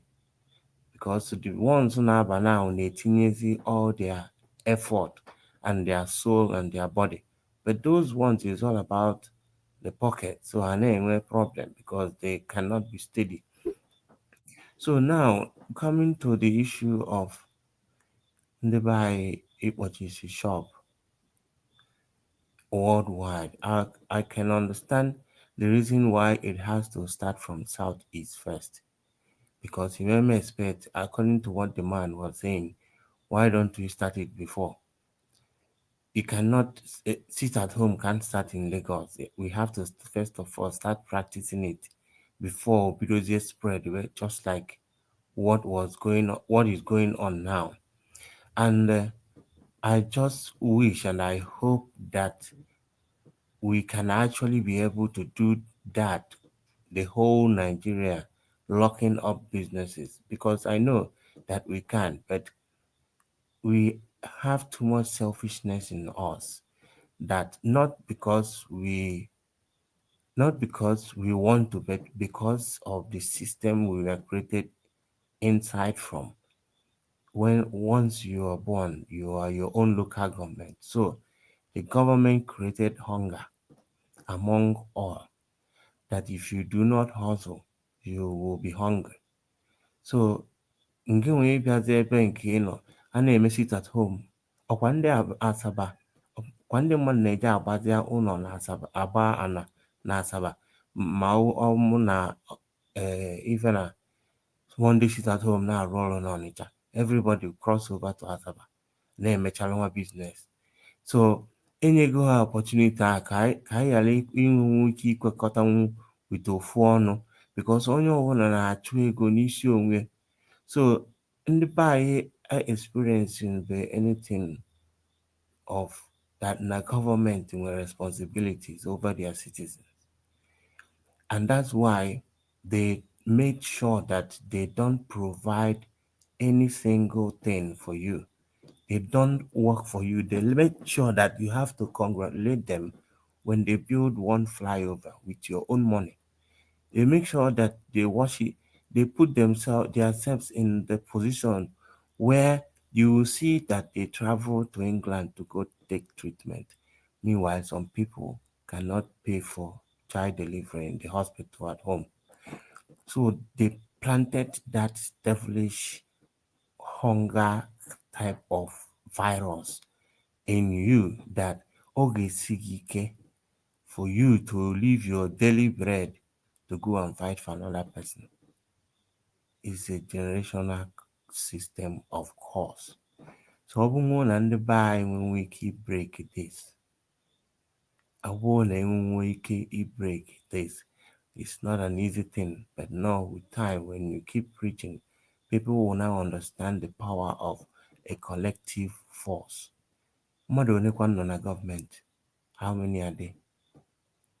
Ọ bụrụ na protest eme na Abuja, ọ bụrụ na anọgide 1 million people eju na street, iche na ha ya agbanwu tear gas? They can't do that. Mmadụ one ka ha ya agbagbu? But who will die? Nwe onye chọrọ ịnwụ. Anyway, all I'm just saying is let's just hope that one day that we can be able to have a collective voice. That is where the energy, that is where the power lies. Otherwise, Amarakomo, may God bless Thank us. you. Thank you, Obi-Wan. Ojugo. Ojugo, greetings from here. Amaka Mele, grab the mic. Okay, Selena. Good evening. Hello. And my sister Origin and my brother in the house and all those watching on the platform and those that will listen later. I say may Chukwu Okike Abiyama bless each and every one of us. He said. I wanna there is this topic tonight. There is one that particularly touched me, because it's what is trending. And I don't know where I just come across a video of I think there are about 3 guys in Anambra State. They were interviewing them, and they said, oh, they were the gang that killed um, Dorothy, somebody, the Akunyele. Akunyele husband, And think about when Akunyele husband was killed. How many years now? Think about one of the guys that I saw his face in that video to be involved in those that committed that crime. I could not add and subtract that it is possible. So many things is happening in Biafra land with these politicians we have back home. I'm telling you, if there is a way, I don't know, that I can turn to something. You see those people, that is nothing they cannot do. Those boys came out and they were they were the people that the one guy said, yeah, these are my boys. We are the people that killed Akunyere's husband. How many years ago? And I remember the days Simon Ekpa called Soludo, that so guy that lives in Abuja, call him and question him about who killed Akunyere. Soludo didn't make a move because that Akunyere came from his own area. Soludo didn't make a move till now. And one of the guys, there is no way I will connect him because he must be very young at that time because he still look like a guy of or maybe 20 something years or so. So, and when they ask them, they say they used to be ESN. When they ask them how they got the weapon, they used to be ESN. That's how they got the weapon. That why I'm saying this is from what you said. Now, that was a purpose why ESN was formed. And we also understand that in every 12, there must be a Judas. I can't tell my child, oh, go deliver this to my friend. And after delivering that, he from there went and got himself involved in a criminal act. I didn't send him there. That wasn't my message. So it's really, really, and you can see what is happening with Mazi Nnamdi Kanu. This DOS, they're not even involved. They are not involved in whatever that is happening right now. Because they even questioned one of the lawyers that traveled and was campaigning about Mazi Nnamdi. Did you tell us that you were coming, that you cannot do anything without consulting them about Mazi Nnamdi Kanu? So when I look at this sometimes, I feel like we really, really have a long way to go. I don't even know how we got to this. I don't even know, how our people are just like this. But are we able to shut Nigeria down? Yes. Because business we know are Igbos. Nnamdi Kanu is an Igbo man. And when they say all businesses in Nigeria shut down in social place, you shut down. If you open, whatever you see, you take. I'm sure they will shut down. I'm sure everywhere will be shut down. So I think that's a genuine something to go about, because it's getting so dicey. And this man life, I don't know. I don't know if we really worth dying for. I don't know. Maybe that's the way God wanted it for Mazi Nnamdi Kanu. I don't know. So I'm just I'm gonna leave my talk right here because this whole thing and drama and the whole whatnot. Look at ordinary media. Ordinary media, ordinary struggle.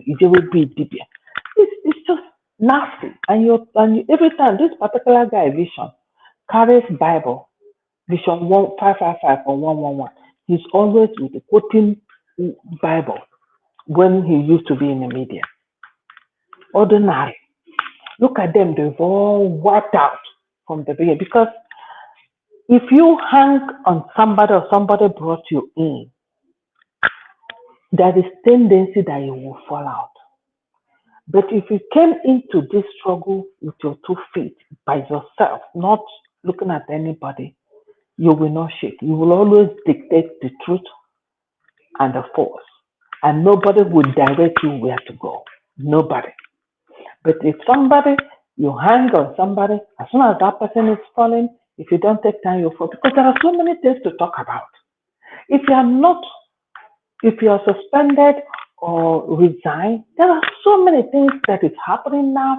Campaign about Simon Esther, campaign about Mazi, the evil thing happening in Nigeria. Look at a little girl in the bush with a gun pointed on his head. And all you can talk about is to come back USB, this, USB. It just, the reasoning. Kelena, let me just leave it here because it's so horrible. Can I say something? Oh, thank you, Miss Ojugo. Can I add something to what Madam Ojugo is saying? Go ahead. Yeah, Ima, Mazi Kelena TV. The truth. You said this earlier when you were talking. The truth, apart from Ndibo, apart from Biafra, now Biafra as a nation, we are even better off than the Nigeria. Much, much better off. Let me tell you why. One of the things that I want to stick this out was because, like I said, it's a long story how I am here. I got here through research, through seeing what I cannot unsee, that we are, as far as that country, that contraption is concerned, so long as that contraption is in existence, the people inside are in danger, serious danger. Take my word for it. With what I saw through my research, it is nauseating. Now, it flowed back to our Ndibo. The problem we had, I think someone mentioned it also, that our leaders became sycophants by default, because there's nothing given to them to work with.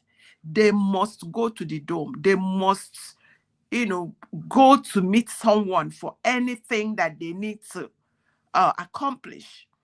And that make it, I don't care if they bring one next to Jesus assistant, and make that person a leader inside the Bolan, inside this contraption called Nigeria. That one will fail. The reason is they will not give that person opportunity. We have good people. We have men that will stand up and do what it needs. A typical Igbo man is progressive in nature. So there is nothing that will make it. It's make it really sure now. Look, they are good and I like you. So the problem majorly is what is holding us is that contraption. And I tell you, like, again, let me go back to what I want to say. We are better off, because that is what is keeping me here, that I'm going to stick it out. The day I was in a Nigerian platform when they were talking about that issue, and good enough, the guy that owned that platform was very, very respectful of Igbo people. It's rare to see someone that is not an Igbo that loves Igbo and respect them deeply. So when that issue of Amaka came up, he said it was like everybody that knew him sent him that clip to play. And he refused until at some point he now released it. And when he did, it was like a Shark Tank. Everybody was on Amaka. And there was nothing to show that Amaka didn't say that, Amaka didn't do that. And when you hear it, it was not nice, right?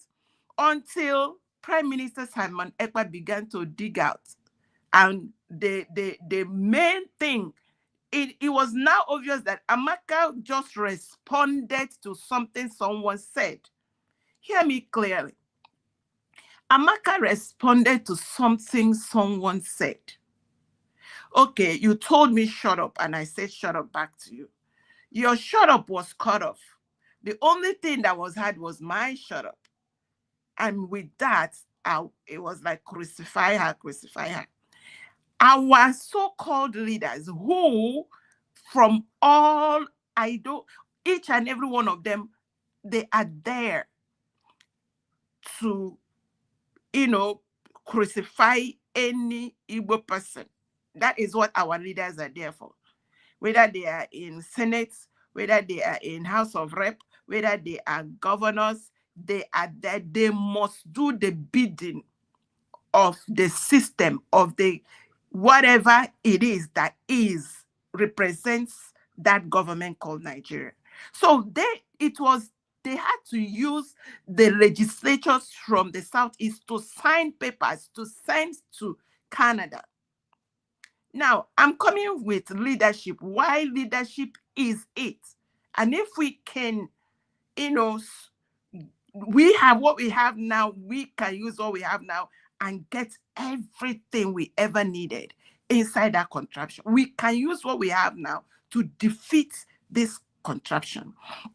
When Prime Minister Simon Ekpa came out and released the message and went and sent, in fact, I believe that was what it paced Canada up.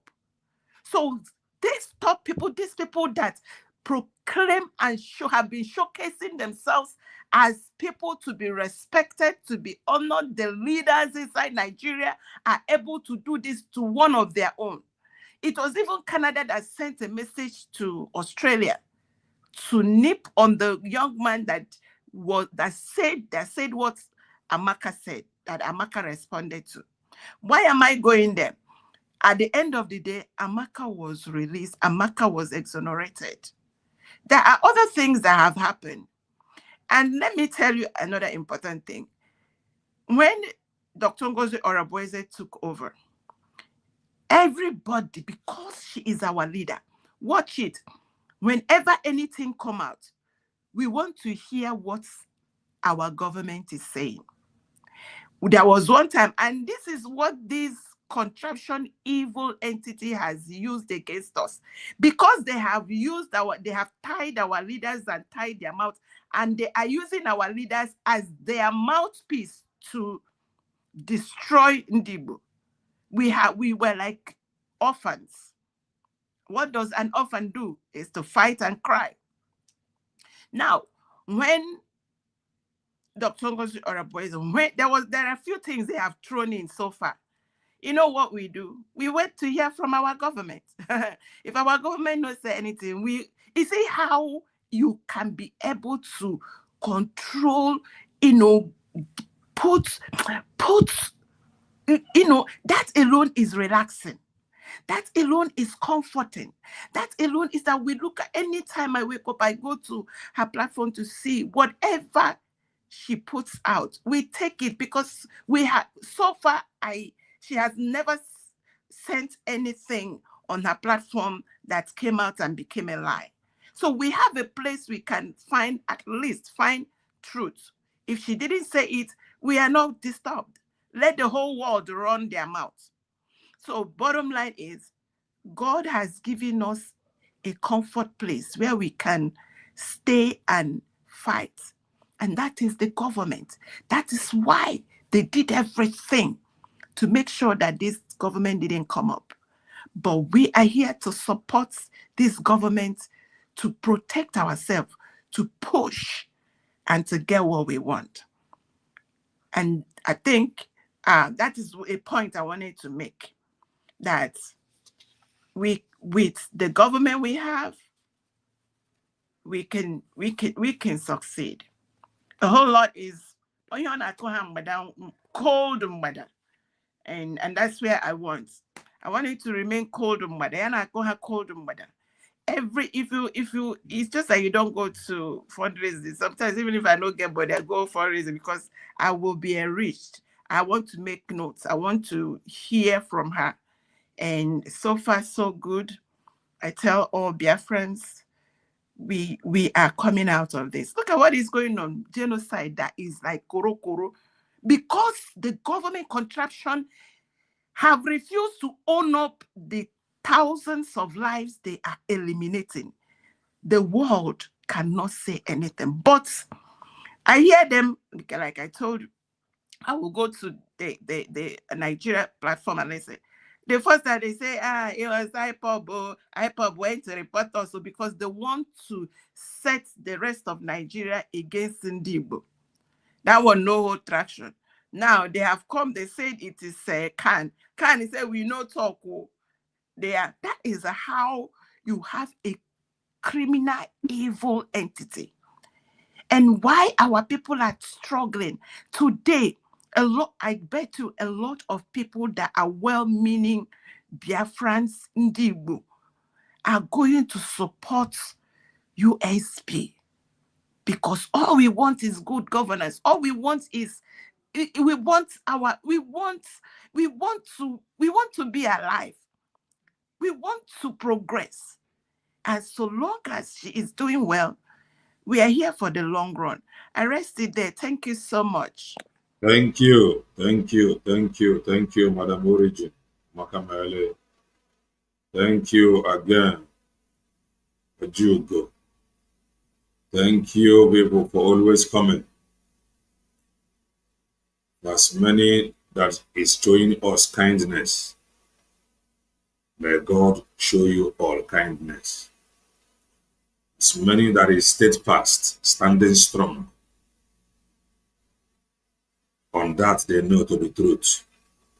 May God provide for you and deliver you from the likes of this Vichon 555, Dinagara Bedibia. May God deliver us from their hand. May God protect us. May He preserve us. May He show us mercy. May He show you mercy. This month, help from on high, divine visitation upon your life, upon our lives.